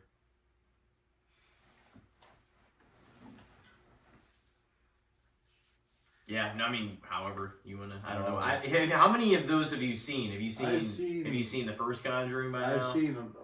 It's 3 Conjurings, isn't it? Or is it 2? There just was a 4th one this past year. Okay, I've seen the 3, and then I've seen. I don't even think I've seen the 4th one. I've seen the Nun, both Nun, because there's Nun 1 and 2. Yeah, there's only 2 of those, and then there's 3 Annabelles. Yeah, 3 Annabelles. Yeah. See, I like the first 2 Conjurings, and then no shit. The 3rd one is the one where the guy talks about says the devil made him do it, right? Yeah. Is that the 3rd one? Yeah, it's the 3rd one. I liked all 3, like actual Conjurings. Annabelle. The first one was 2 good. weren't actually too bad, but the 3rd one was. Yeah. It wasn't horrible even. But then the Nun movies, I was like, okay, they're just trying to get as much money out of this as they can. Mm. So I mean, bad probably. Bad? You Yeah, think it's bad. overrated? Yeah, I think it's overrated. Okay, yeah, that would be even more. Just getting more so. Yeah, I can kind of see that stance though. I don't like dislike them. The first one, like the original Conjuring, I was a big fan of. Yeah. But I feel like as it kind of went on, especially outside of the original Conjurings, how it was like, okay, we got to make a bunch of Annabelles and we'll do another Nun. You know, it's okay. And then the Curse of La Llorona, I think that was that one. Like that was a lesser known one, but they're like, this is also tied into the universe. That and it's one, like, that one is tied in. yeah. Oh, okay, I didn't know that. But I liked that one though. Actually, I thought that one wasn't terrible. It wasn't too terrible for you. I don't think I've seen it. But it wasn't. Yeah, again, it wasn't like awesome. Yeah. You know, it almost felt like they diluted it a little too much from how impactful the first one could have been. Because the first one really did feel like it kind of moved ground in horror. Mm-hmm. Yeah. And That and like, Sinister came out within Yeah, like 6 or 8 months of each other. I was about to say Sinister. And then that kind of like brought through another kind of wave of horror, I feel like, in a lot of ways. Yeah. I mean, because all the old school stuff was on its last legs. There wasn't like a whole lot of beyond remakes at that time. There wasn't a whole lot of new breakthrough stuff until like those first years of the early 2010s. Yeah, Because like like the all late of those 2000s, it was Halloween, all Nightmare, and remakes. Friday remakes had came out, and then you know the My Bloody Valentine, like they made all that Even stuff. Texas Chainsaw Yeah, was like in the same. 2000s. So it was kind of waiting for its next few movies that went through the wall and changed the direction of horror, kind of moving forward. But I don't know. I feel like every like. I guess Paranormal Activity kind of did that for a minute too. Yeah, I don't really care for those though, all that much. It was interesting to see what the first one was about, but like there was no fucking reason to watch like the 6th one. Yeah, they just kept making It's like them. I like to see where the timeline was going. Everybody It was a little always bit does. more interesting. Let's milk it. Like, okay, like yeah, there was a lot of those, but the like how all the timelines and everything, like came together, I found that a lot cool, like a lot cooler than most horror films. Like, what was it? What was the last one? The sixth one, or is there a seventh? I don't even know because there was like the lost tapes and like all this other shit. I didn't watch. I didn't watch anything beyond like the second or third one. Oh, for real? Yeah, I might have seen. I think I've seen 2. Yeah. I don't even know which one it was. I mean, at the point after like this third one, it was like, okay, I know exactly what's gonna happen in these movies. But they're like low budget and they're ghosts and you hear something? Oh yeah, somebody's downstairs. Look at them cabinets swinging. Yeah, and then pictures would fly off the wall. Yeah, and... like it was all basically the same stuff, but it was cool to see like the timeline of everything and how it all connected and everything. I thought that was cool. At least they could, at least it was interesting on that level. Yeah. You know, they could do something with it. I mean, unlike That's the freaking case. Annabelle, it's like, how many times are you going to have the same fucking doll hunt the same? Well, the nice thing about Paranormal Activity is even if they drove it into the ground, those were so low budget pictures that like even if the same people came back to see it, they were going to make their money back. Oh, yeah. So it's like, it was kind of a win-win, but it's still shitty because every time they always try to expand upon the original thing. And they lost their audience too. It's such a, it just loses its integrity every time you try to pull at the thread of what the actual source material is and then just be like, bro, let's fucking unravel it and make it into a huger story. Well, I mean, but isn't that like every sequel? Because like... Well, I mean, in ways, but there are certain things I think cut out to have sequels. I don't think everything that's a success should be a sequel. Yeah. Tell that to the horror genre. It's like, dude, even if the original writer and like creator of the thing that got over, if they're like, nah, I don't want to do a sequel, they'll like find somebody to do it eventually. Oh, there's been some piece of shit sequels that we've never even watched. Like, I don't want to watch American Psycho 2. No. I don't want to watch Samantha Darko, fucking whatever. I don't, you know what I mean? Like, I don't want to watch that kind of shit. It's, you know what I mean? So, some of them I don't even act like, I've never really watched the sequels to The Silence of the Lambs, but I would maybe watch some of those, like the Hannibal and like some of the prequels or whatever. But I also know that I'm like, The Silence of the Lambs is a masterpiece fucking movie. And none of those that follow it up or that are prequels or whatever are probably going to be as good, you know? They're nowhere near as good. Have you seen Silence of the Lambs? Oh yeah, I've seen that whole... Well, with the whole Jay and Silent Bob thing where he's tucking his dick between his legs and doing the dance to Goodbye Horses, that was fucking what it's from. Yeah. I actually thought about that a while back, because that band, it's like, I don't know anything about that band or by them besides that song. So I'm like... That song is an absolute vibe, though. It's just like, that's your moment. Yeah. Was Buffalo Bill tucking his dick and dancing in the mirror to your song. He was like the dad in The Hills Have Eyes, too. Yeah. Ted Levine. Yeah. Forget. He was in Monk, too. He was like one of the main characters in Monk. For real? Yeah. Hey, so like, get he's in like the the truck. police chief. Yeah, why don't you get back there? It's like, no. Why? So you can fucking lock the door? It's a little further back. That dude's got such a distinctive like voice, having dude. you go back into the moving van. It's like, no. Yeah. If I'm helping you move some shit into this, I'm not gonna be the one carrying it. Put the fucking lotion in the basket. He was good though. Yeah. Oh no, it was like definitely a great performance. But he gets overlooked too because Anthony Hopkins and Jodie Foster were so good. Oh yeah. But what the hell are we talking about? The Conjuring universe? Yeah. You say overrated? Yeah. Alright, I said fair. Alright. Brendan, you got one for us? Okay. Go John Cena's last match. We'll do that. Alright, so we dial it back a couple of months. Yeah. So you hated it, huh? I fucking hated it. I mean, we grew up with him as, like, he was, like, that was our childhood right there, was John Cena. At least for me. Like, you guys are a little bit older, so you guys had a little bit, you know, more Rock, Stone Cold than I did. But John Cena was, like, the dude growing up. And I don't like how he went out. Did you see any of the stories like about how why they did it the way they did it? No, because I'm pissed. I don't. Yeah. I was like, how are you gonna do this? I mean, you knew he was likely gonna go out on his back. Yeah. And I mean, it's so John Cena too, to try to make it poetic in the way that he did, because he let out the smoke at the end. Mm-hmm. He just had nothing left in the tank. Yeah, but fuck. He was cool with it. Make him tap to it. But he kind of like gave the camera a smirk and then went kind of like. Yeah, but still, No, I mean I get it. I don't know if I would have booked it that way. I tried to understand in the days following his retirement why they did it the way they did it, and to try to see like the angles to it. And I mean, he didn't want to take the attention away from some of the other talent. Like, he didn't want to go out of Mania. He's like, I'll finish 2025, go out there. And it made sense for Gunther to do it, but retire another one, put away AJ. That's his shtick, man. Whether you like it or not, and you think you can kick his trying ass. to make him like a fucking newer version of Randy Orton, like instead of he's the career killer. He's gonna take out Orton eventually. That's They're the gonna have a stupidest face-off. shit I've ever heard. You don't like Gunther? No, I fucking hate the dude. Why? Gunther's the man, dude. He's one of the best. He's one of the most today. believable talents on the roster. No, the only thing that motherfucker's got is goddamn chopping.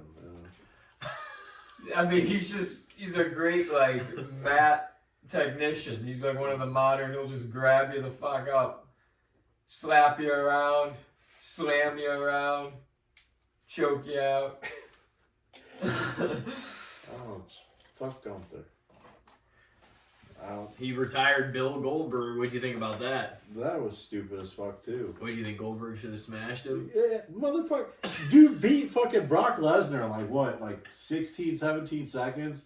How the fuck are you gonna have some fat ass fucking Russian? I mean, that was a great. Whatever the fuck he is. That was a great match, though. Like, for a Goldberg match, that was like 15 and a half minutes. That was the longest Goldberg matches of all time. Yeah, but still, fucking.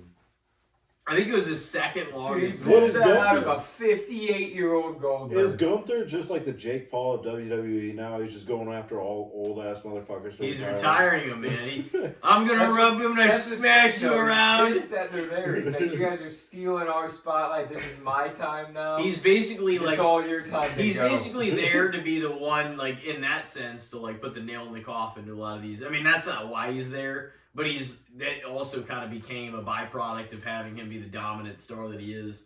And so now that it happened with Goldberg, then Cena, then AJ, it's like they're going to definitely have it happen to a few more people. I don't think it's going to happen to everybody. Like, I don't think Punk's last match will be against Gunther. But I think that there's a few other people that it could be their final. Brock, Orton, I don't know. I mean, I don't know if it will be those guys, but it could be. Rey Mysterio is going to have his last match against somebody, but it might be Dom. Yeah, I would see Rey more with Dom. But those guys are all going to have their last match not too long from now. So they're up there in age now. Yeah. Jesus. They're all in their at least like late 40s, yeah, if not early 50s, like Rey is. See, but he's still going, man. Still flying around. Not quite to the level of the man. Yeah, but he's still doing some of the stuff. But who would you like, Brock? Like, I think him and Gunther has to happen at some point. Yeah, but I don't think that should be his last match. Who do you think his last match should be against? I also don't think Brock's the type of guy that's going to be precious about who his last match is against. Yeah, that's true too. He just, I mean, yeah, he somewhat cares, but to be all honest, he really doesn't give a shit. I don't even necessarily know if he'd care to have his last match at WrestleMania. Yeah. Like, it could probably be he'd be one of those almost anywhere. He'd be like one of those people that had last match on Raw, Monday Night Raw or something. Except he's not going to work those, though. Yeah. He hasn't worked either one in a long time. But I could definitely see it I could definitely see it not mattering in that sense for him if it's... But, I mean, I could see his last match being at, like, a SummerSlam or something, too. Yeah. But, I mean, if it checks... Minneapolis this year, hometown. I think we'll know it, too, be because his actual last match, when they book it, I bet it will be probably the main event. It kind of has to be with him. I feel like it will be, even if they don't market it as Brock Lesnar's last match. I don't know, because I don't know if he'd want that. Like, they might just throw it out there and be like, you might just kind of have a sense. Or It felt like when Cody. afterwards. It felt like when Cody beat him a few years ago, or at SummerSlam, clean. It felt kind of like, well, we're gearing up towards the end of Lesnar's like run, and then he wasn't there for like a couple of years, and then he squashed fucking Cena at WrestlePalooza's bullshit ass show. That was that was a great show. So I've been hearing more and more that it's gonna be him and LA Knight at Mania. Almost It confirmed. could be that too. Yeah, and LA Knight is absolutely losing that. LA Knight, dude, he needs that win way. He's more. losing. He is absolutely. I would put a fucking fat stack on it. But it's like, why are we even doing this match then? Yeah. I guess it's something big for LA Knight. Yeah. But at the same, right now he's like deeply tied in with the Vision. That's the shit that he's doing right now. Yeah. So I don't know how we're gonna get to that, but I guess we'll see. Is LA Knight in the men's chamber? Yeah. who else is in the Maybe men's chamber? Brock fucking attacks him or some shit. He could. I mean, yeah, he might be there, but then again, it would just feel random as shit. It's like, why the fuck are you throwing him around? I don't know. We'll see what happens. What was the topic we were on? We were on John Cena's last match. John Cena's last match. Yeah, I don't know if I would have booked it that way, but I kind of understand why. They would do it in that way, and if Cena was okay with, I'll tap out. Like, it wasn't like he had never tapped out before. Yeah. But once he became the guy, he never really tapped out. But he had already a record of like 5 times or something like that he had tapped. So, I mean, I don't know. It's not like I would have booked it that way, but I didn't think it was the worst thing, and I don't think Cena also wanted the spotlight too on as much as he should have and could have done that. I also just don't think he wanted it to the extent of it has to go my way verbatim. Like, it could just be, we can do this little thing.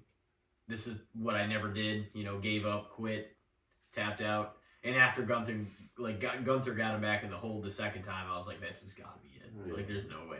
He had that one moment where he, got the fucking juice again. Did you watch that live? No, I watched it. I think I watched it later on YouTube. Mm. I didn't like it. I don't know. I couldn't, like... I mean, you can have whatever opinion you have on it. He was just so big, and I understand, John Cena's all about, giving back. Mm-hmm. Most great stars go out on their back, though. Most of the time. I just wanted something different for him. I was Yeah. he didn't even have to win. Something other than tapping out. That's how I felt initially too. When it happened, I was like, "Fuck, man!" Just because it was that gut punch.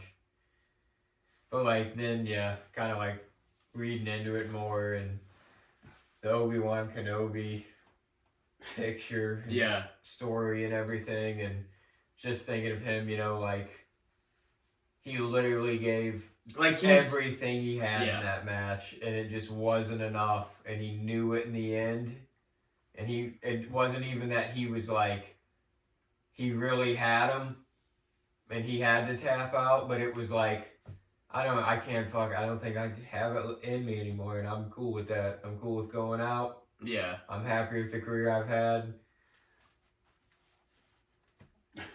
The Obi-Wan thing was the whole kind of whenever he looks at Luke whenever Vader kind of slashes him, and he just gives himself to the Force. He knows it's it because it makes sense, and he's gonna kind of kills 2 birds with 1 stone. Yeah. It's his time to kind of go, and he's passing the torch, and he knows also that whenever Luke sees him slash him, he's gonna absolutely identify Darth as the bad guy. Oh, yeah. And it's I can kind of pass on more this way, and this is the time, for me.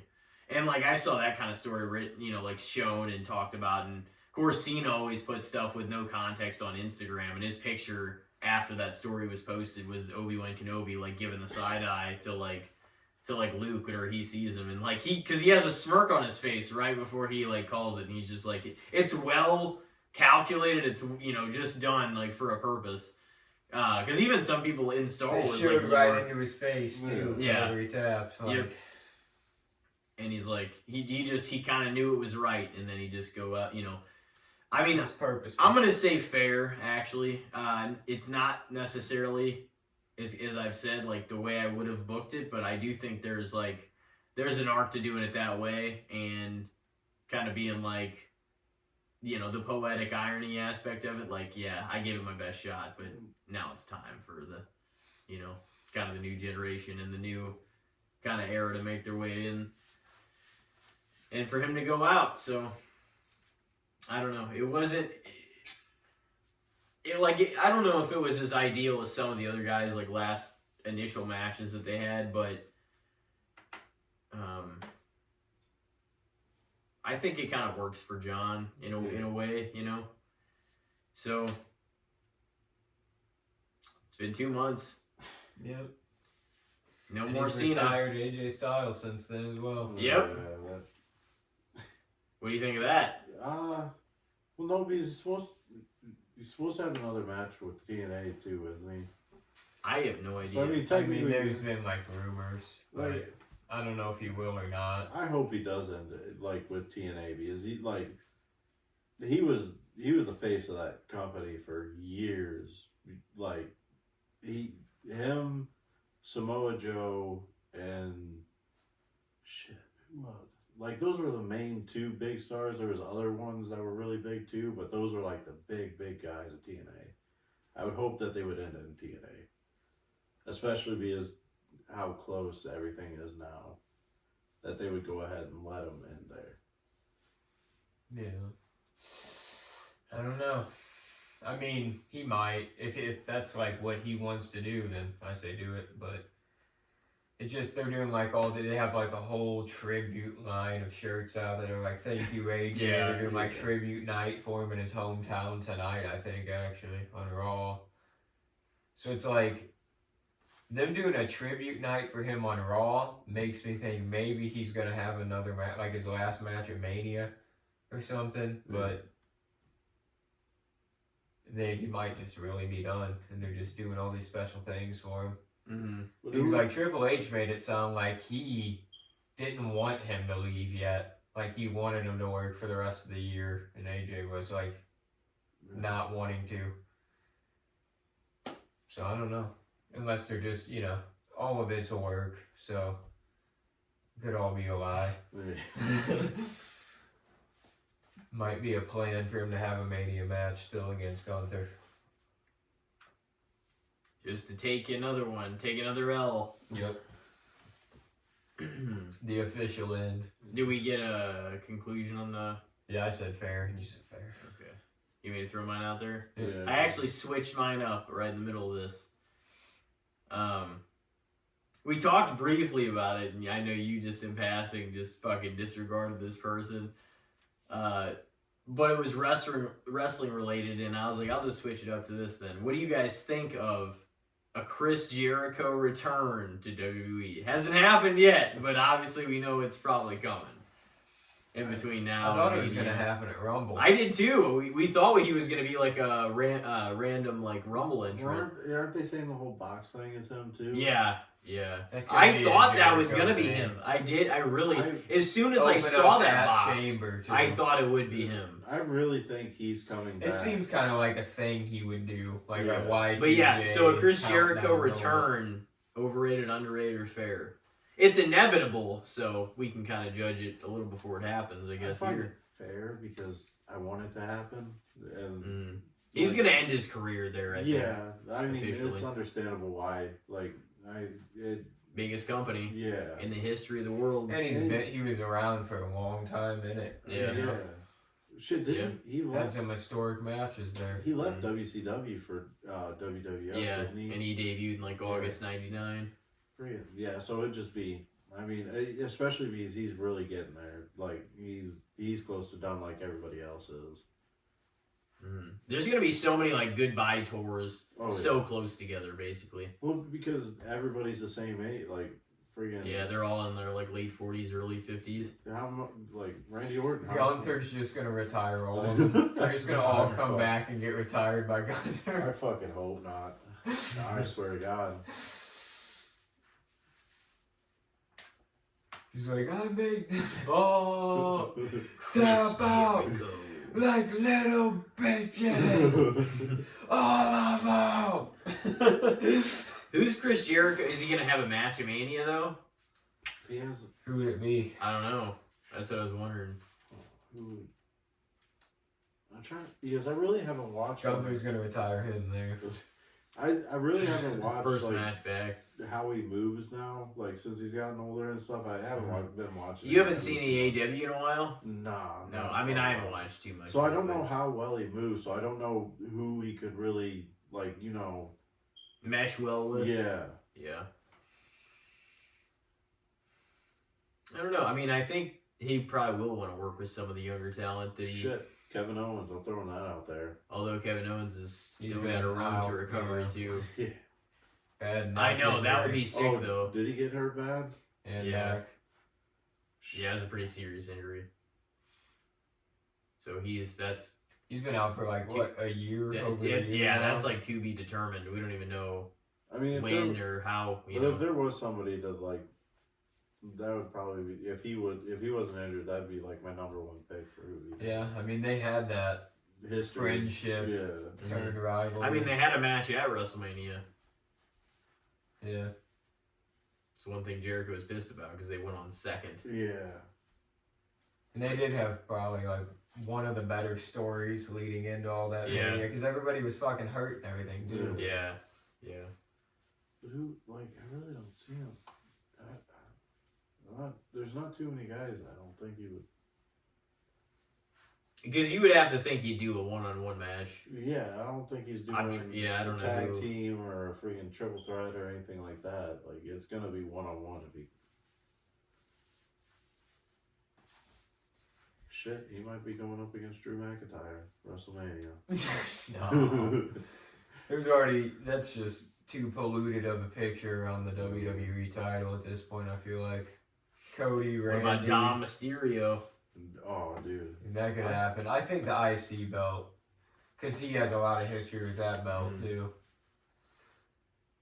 Come after Dom, and Dom's entertaining as hell too, yeah. so they could make that work on just like a fun level. Well, as and obviously Jericho knew Eddie, and Yeah. talked to Eddie, and was very, so it's like there's a whole history there, and he's never worked with him, and it would kind of give them a chance to do something.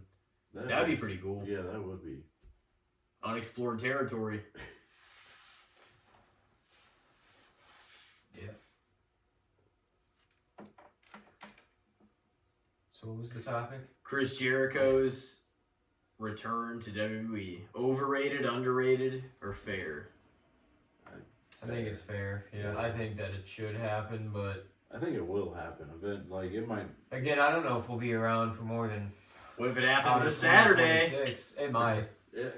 There's a Very good, well especially with all the rumors and everything, it's like a great possibility that he returns. Yeah. Mhm. I could even almost see, because if people really start expecting him to be out of the box is something else. Yeah. And then while that's going on, he fucking still comes out. Like, it'd almost be like a distraction, because if more and more people start thinking that and putting that out there, that they think he's behind it. There's not many more pay-per-views where he could, like, it would be like a surprise for him to come. No, and if he's going to set up a match at Mania, they almost need to do it before that. So, Yeah. I mean, the only biggest pop he would really get then in Chamber would be right if he came back at WrestleMania. I think it would be cool. It would be cooler for him to come out at Chamber and then have a build up to a match at Mania, because you got several weeks before that. Oh yeah.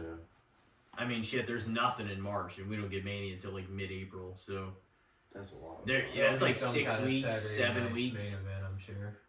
Squeeze it But in it's nonetheless, it is a long time to build Ooh. matches up. there. It is. So They always give me which is the good way, time to breathe. which is the way it should be, for sure. So All right, do we want to do my second topic? did you guys both said fair? Yeah, Yeah. fair. Okay. So what do you guys think about barbecue ribs? Dude, I love them.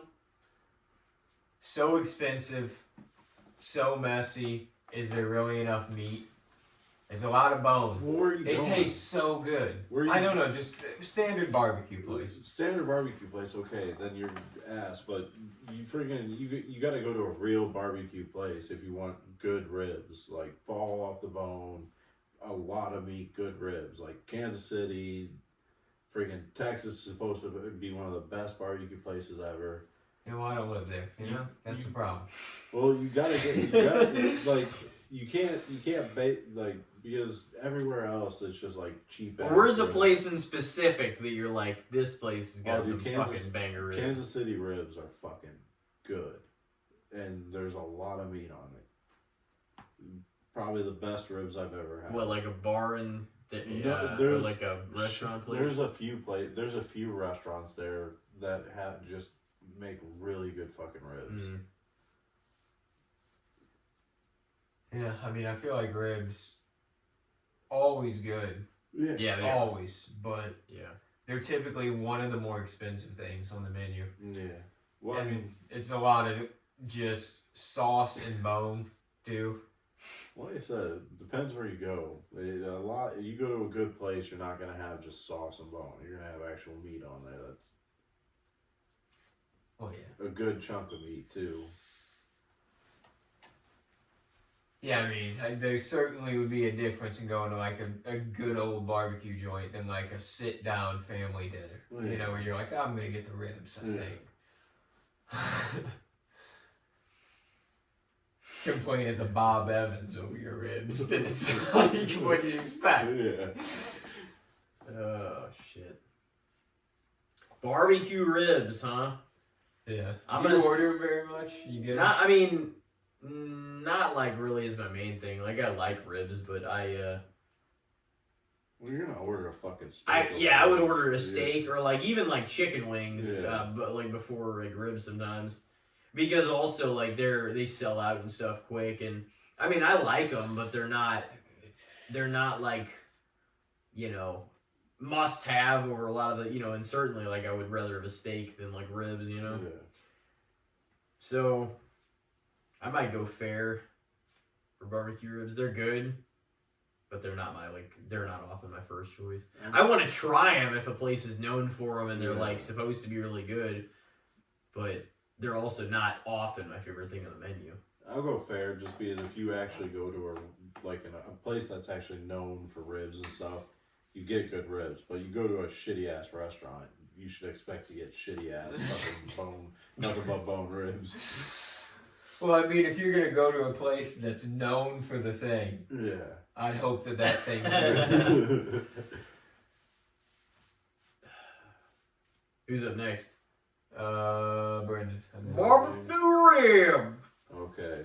Uh-oh, what are you gonna throw out? I'll go Team USA, winning gold medal. Man, I think that's underrated. Yeah. I is. think that a lot of people, like, it's a big deal in the sports world, and a lot of people are talking about it, but, like, we won the most gold medals in the Olympics that we've ever won, in the Winter Olympics, this Olympics, and both of our hockey teams went undefeated and won gold. Oh, yeah. It was like a hell of an Olympic season. They smashed the competition, and I'm so happy they did, especially because fuck Canada. Fucking booing our national anthem. What was it, last year? Who knows? Yeah, I'm pretty sure it was last year. Yeah, fuck them for that, so I'm glad they got that. Fuck them and their maple syrup. I don't know, man, that maple syrup's pretty good, though. Nah. Trash. But yeah. Yeah. Probably winning the medal, probably underrated. Yeah, it's definitely underrated. Because, like, I think there's, like, a lot more events at the Summer Olympics, so, like, more people pay attention to, like, the Summer Olympics, I think, more often than the Winter Olympics. Dude, the Winter Olympics are sick, though. But watching them this year, I'm like, some of these events that these people do in these Olympics, I'm like, I don't even know how you train for this shit. Yeah. You could fucking die. Like, Oh yeah, no, they're cool. I just think more people watch the Summer Olympics because there's like way more. yeah, it's like and a there's lot like of way athletic. more stuff then you got going on. You got what, But baseball, that's why it's basketball. that's why it kind of helps the Winter Olympics case because they're not as talked about as like often the Summer Olympics are. So yeah, the Summer Olympics, you kind of already assume USA's gonna freaking we're gonna dominate certain a things. lot For of sure. stuff in there. So yeah, it was Often basketball and yeah. The other countries are like, why do we even gotta do this every year? Well, because it's that Fuck the basketballs. because those 2 years where fucking America won silver medal or some shit, and everybody's like, okay, maybe we have a chance. Fuck yeah, fuck that, fuck. And then we finally put good players in and not just fucking bench players in on an Olympic team, and fucking they got fucked up, and they're like, okay, yeah, we're trash.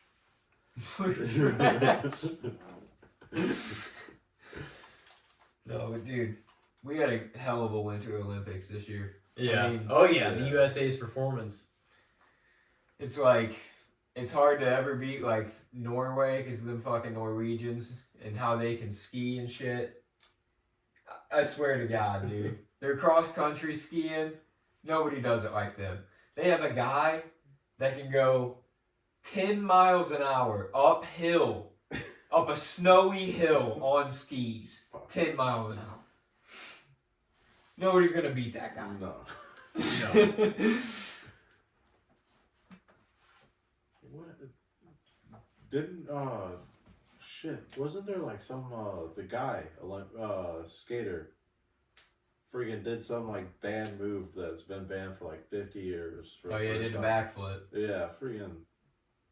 Ilya Malinin. Yeah, America's just doing crazy shit this year. Yeah. Taking home the golds. I'd say it's a little underrated. Yeah. You got one more? Yeah.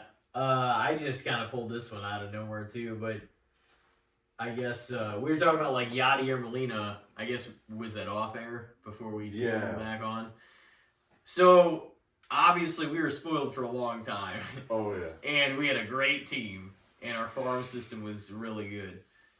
So let's, I guess, look at it like this. What do you guys think of the hope and future for the St. Louis Cardinals? Overrated, underrated, or fair? I know it's wrong. I didn't want to be negative on here, but I'm like, let's talk about being honest, and we'll talk about what we think of our team that was always beloved and fucking had a winning culture and had a lot of pull. And the city had a lot of pull, and now we've lost some of that pull, and we have not been able to bring some of the same great players to the city we once did. I mean, the best thing we can. You know, how do we do it? How do we fucking draft our way out of this situation? We've got to have a good, we've got to be able to bring prospects and good prospects up and be able to see the talent there and develop the talent. We got like a mid-level scouting team. Yeah, out of all the teams. Ass. Might even be a little below mid.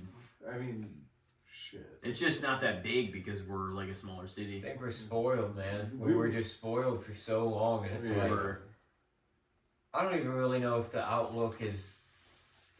Because it's like the personal like the. But we're all overall St. Louisians. Outlook, everybody's like. It's kind of like, what do we think? It's pretty bleak. It's like the outlook overall. See, but it's happened a few times though, where stuff looks pretty bleak, but then somehow we always pull something out. This is a little more bleak even than those times. And it just feels like baseball is bleak right now. Well, not for the big markets. It's just because the Dodgers keep on fucking winning every fucking championship, and they have the money to pay fucking the best players. But the large markets all have that kind of money. Like they all have a big ass budget. The Mets, the attendance Yankees. at Busch the last couple of years has been horrible. Yeah. That's because their team is just... Yeah, the team's been shit. I mean, it's... And the prices at the ballpark are insane. Yeah. So to pay to watch a team that's going to get smacked. Yeah. It's rough, though, because, like, I'm always going to be a Cardinals fan, you know? And, yeah, it's tough, because we've had so many, like, legends and great players, and championships through the city. And just think about who we had when we were growing up the whole time. Pujols, Eckstein, Molina. Edmonds rolling. Yeah, freaking. Yeah. Just a shit ton of people that are going to be Cardinals all-time greats. And yeah, we had like, we grew up on like an all-star team. Yeah. Our roster was just stacked. oh yeah. And even when we lost guys in certain positions, we like picked up other all-stars that still took us to the playoffs. And then somehow people like Freeze. Freeze came out of the middle of nowhere. I was like, he just started fucking. Became a hero. Yeah. Save that playoff. Like, I think he was the one down to the last strike twice, wasn't he? Or, And he I'm fucking pretty sure. insane. Baseball, man, is fucking magical though. Oh yeah. Like, it's crazy. Playoff baseball there's nothing like it. I hope we go to the playoffs again sometime here in the near future because I'd like to actually go to a playoff game. And I think I would like to say that the outlook is underrated, but I really don't. I think I agree with most whenever people are like, man, this is horrible. Yeah, it's Baseball's in a bad spot. The Cardinals are in a bad spot. Throwing in the old towel, are you? right. No, I'm not throwing it in. I mean, I still like the Cardinals. I hope they do Yeah. good. It'd be great if they did, but It just seems like for like the next. just seems like it's gonna be a rough go for a while. I feel like the next 5 to 6 years, it's gonna be Dodgers winning championships. Yeah. Unless somehow Yankees or miraculously, something. yeah. Like, I mean, the only competition they still really can't do have that. are the Blue Jays or the Yankees. You don't think the Brewers or like the Braves or anybody could Nobody on come up there and No, give them the old smacking? no. It would have to be like a fucking Christmas miracle for something like that to happen. In They're October. They're too good. They're too good, and they have too like. They have so many names, Oh, so yeah. many just great players. And their pitching is. It's hard to keep up with their pitching too. That's what keeps them so good. They got They got some of the best. Because even that lineup can go through slumps, even though they Yeah. have some fucking killers on it. But I give them props. They did good picking up the players that they did. Yeah, they did good because they got endless money. Yeah. so, how do you think the outlook is looking for St. Louis Cardinals? Fucking overrated probably for the next. Overrated? I'm gonna say it's fair because I think that that's pretty bleak. I think they're gonna be shittier than people think they're gonna be. I Like think they're gonna win like 30-something games. I think Dude, the attendance in the city is going to just drop to embarrassing levels if we get even like worse. it's gotten to the point where I'm just gonna go watch a fucking soccer game before. It'll be like the beginning of Rookie of the Year, whenever he's going to the Cubs games and they're horrible. Like there's just nobody out there. People are just hitting dingers off him. He's just like getting all of them because nobody's in the stands. I don't see. That's the thing is like St. Louis. St. Louis is such a like big sports town. I don't think no matter like even though it's pretty bad right now, I still think that it's not ever gonna get that bad because no matter what, you still got people that love this. Yeah, but dude, the attendance has been. Yeah. It's like there's been what 8,000 in some of these games and shit. I don't even. That's horrible if that's the case. Yeah. Because it holds like fucking 45. Yeah. Because I mean, like, especially during the real hot days over the summer and the team was just terrible at that point, and there's probably no hope for playoffs. You're The like, Cardinals "Where the are fuck kicking would I it go?" all over the field. They were just giving away tickets. You want my tickets? You can have them. I mean, sometimes that's the best game you could ever go to. I've Yeah. had that happen a couple times. I've had that happen a lot with Cardinals games, I feel like. Just walking up there, getting ready to go, friggin' somebody gives you some tickets and end up being great tickets, and it ends up being one of the greatest games you'll ever go to. It is a lot of fun to go to a game in like Yeah. the summertime though, and It is. go have a day. Get And, some of the snacks and oh yeah, drink some beer. yeah. Except the fucking beers are $16. Fucking Yep. And the snack. The You better pretzels are pregame. 12.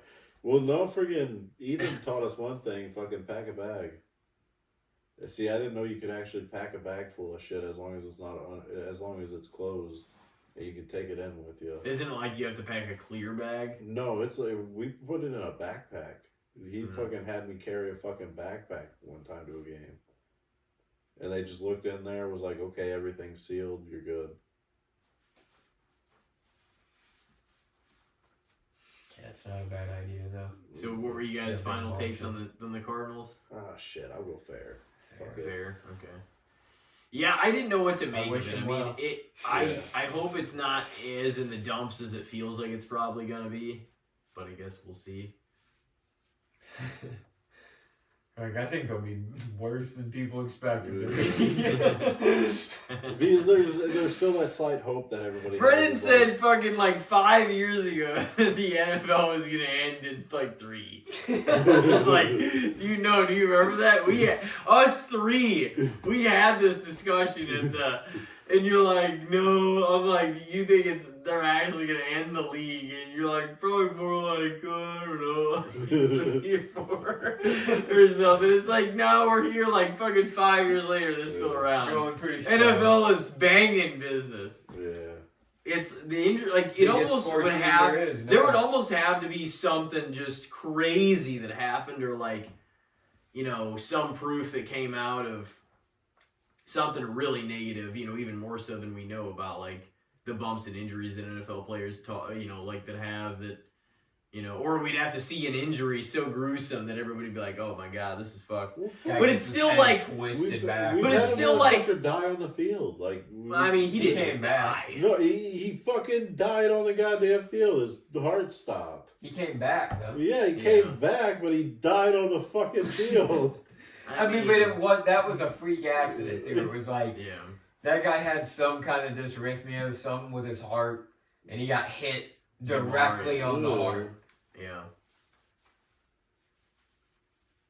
Fucking as far as football, dude. No, not while it's this booming of a business. Like, it's crazy to say because like the money impacts everything so much, but they almost all these cities that bring in the kind of money that they do because of their sports teams, they make so much money that it's just not going to like it's not going to do anybody a service to be like, oh, let's take down the whole fucking sport. Yeah.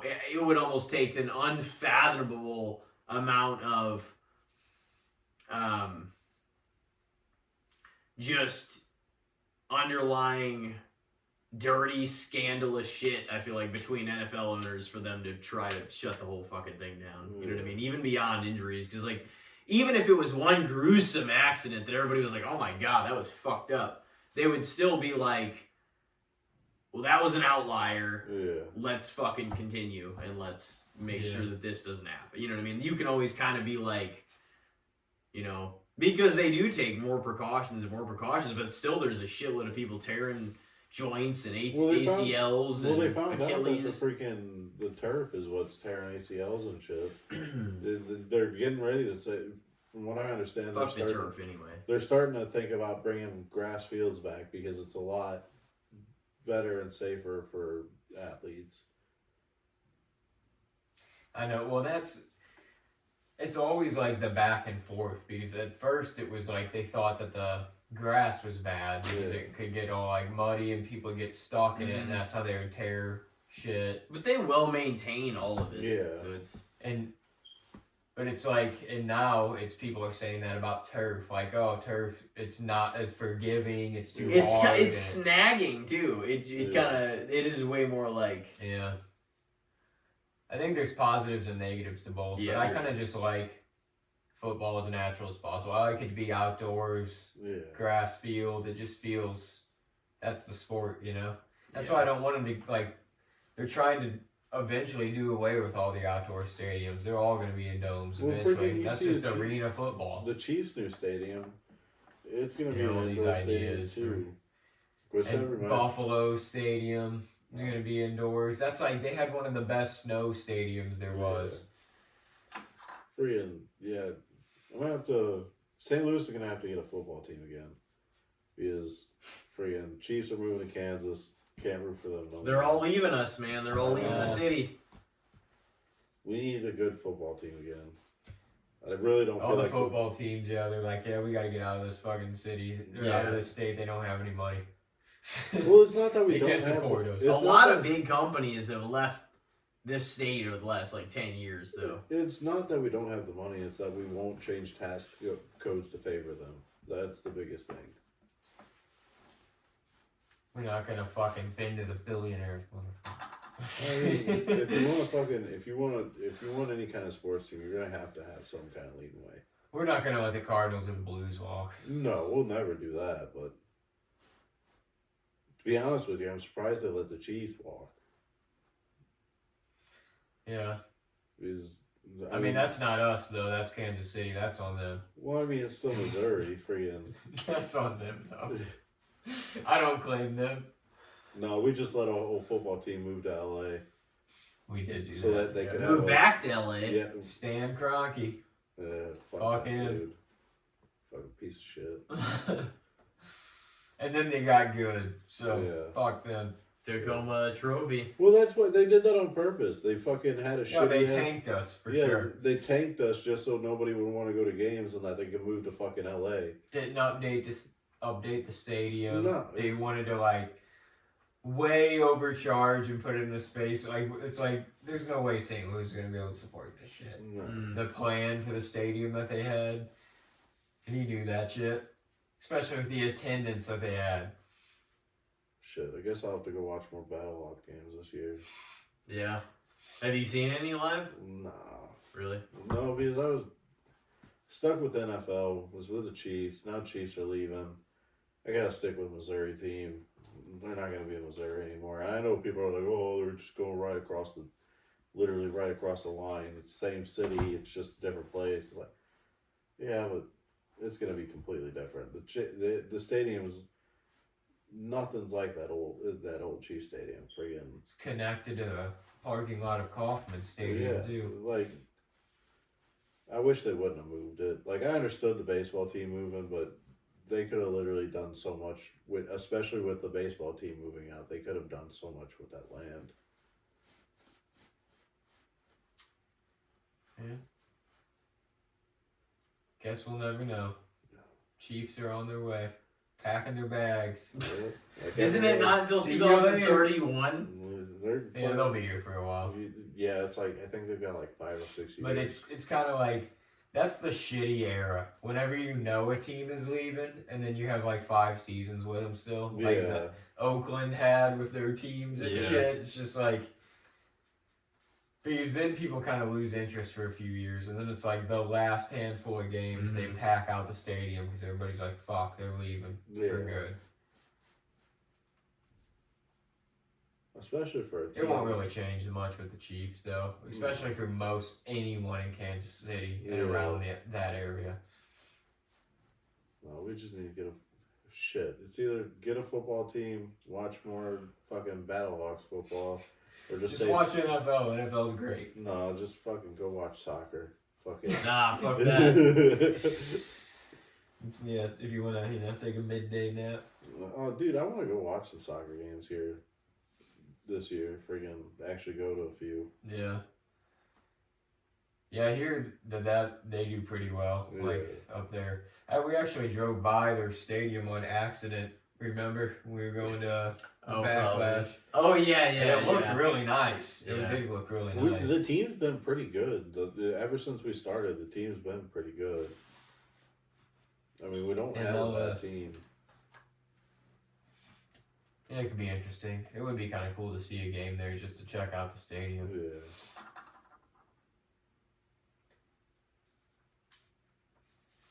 Well, what do you think? What are you thinking, Brendan?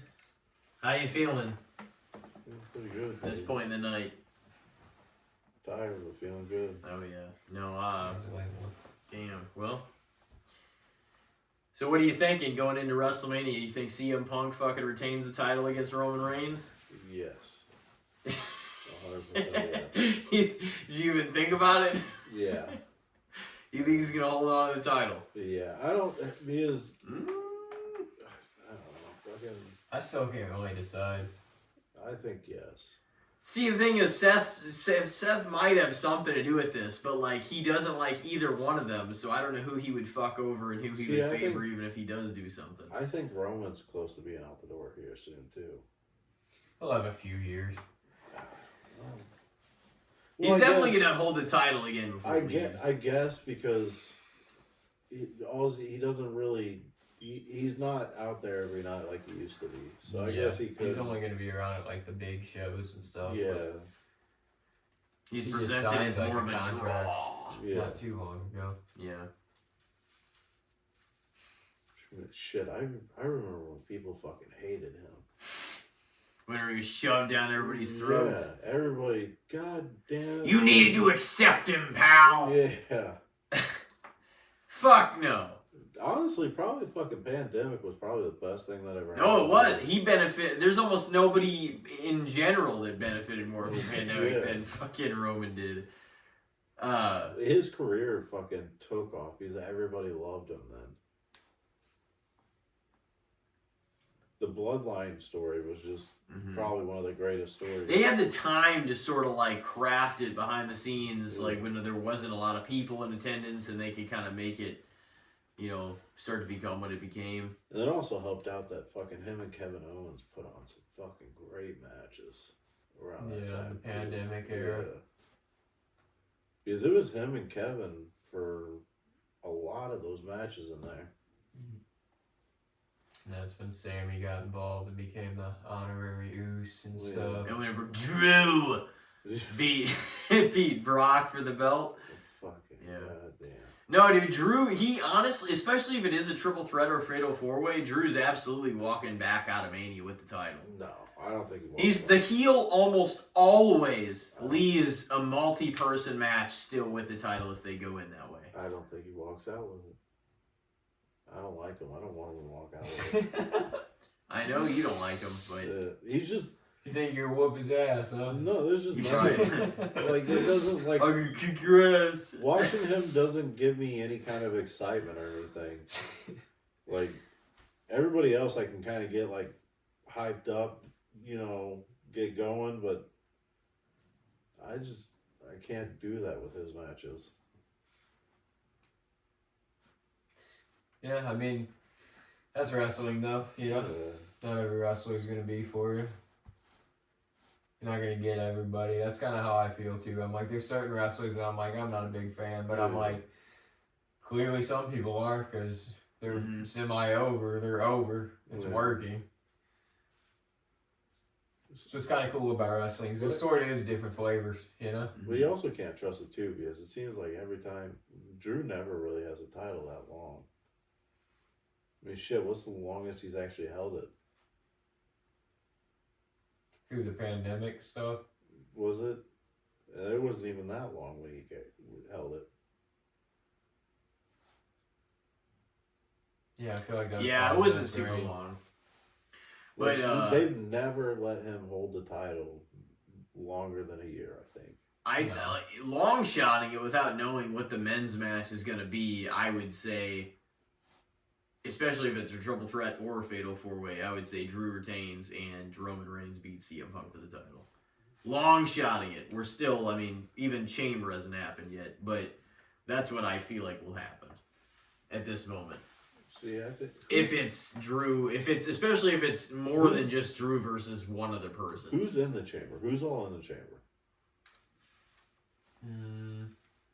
Is it LA Knight? Orton, Cody, LA Knight. Who are the other people in it? Trick Williams. Well, and Javon Evans. That's only 5 though, right? The last ones are the men and women's are decided on Raw. It's gonna be LA. It's gonna be LA versus Drew WrestleMania. Because I think Orton's close to being done. I think him and Cody will have a match. That would be a good match, him and Cody at Mania. I think they're gonna start getting ready to start setting that up for sometime soon. But it's. They've kind of already. But it would be Cody Drew if Orton won. No, it'd be Orton Drew. No, because LA wins Chamber. But it's for a shot at Drew's title. Yeah. LA wins Chamber, gets the shot for the title, and I think Orton and Cody go off and do their own thing. Oh, you're saying them two in a match without the belts involved. Yeah, without the belt. I think that's going to end up being something. Might not be Mania, but it's coming soon because they've really been hinting at something. They've hinted at it for like every time Cody has the belt. Though, yeah. They like drop a hint. But I feel like I don't think they're gonna give Cody the belt anytime soon. I think he's gonna be involved. He doesn't need. He's just been circling that story. Yeah. So he's probably definitely gonna be involved. I mean, to be honest with you, the best. It should be him and Fatu without the title.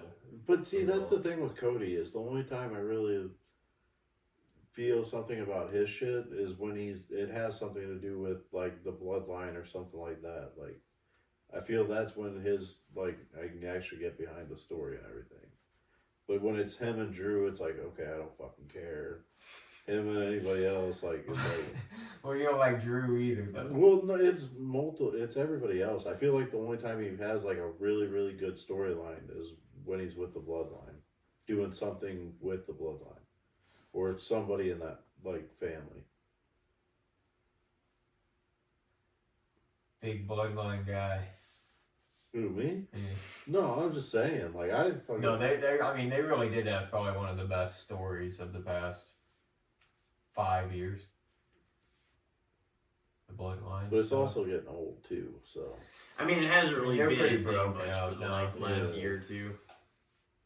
The Usos are back together right now. But Yeah.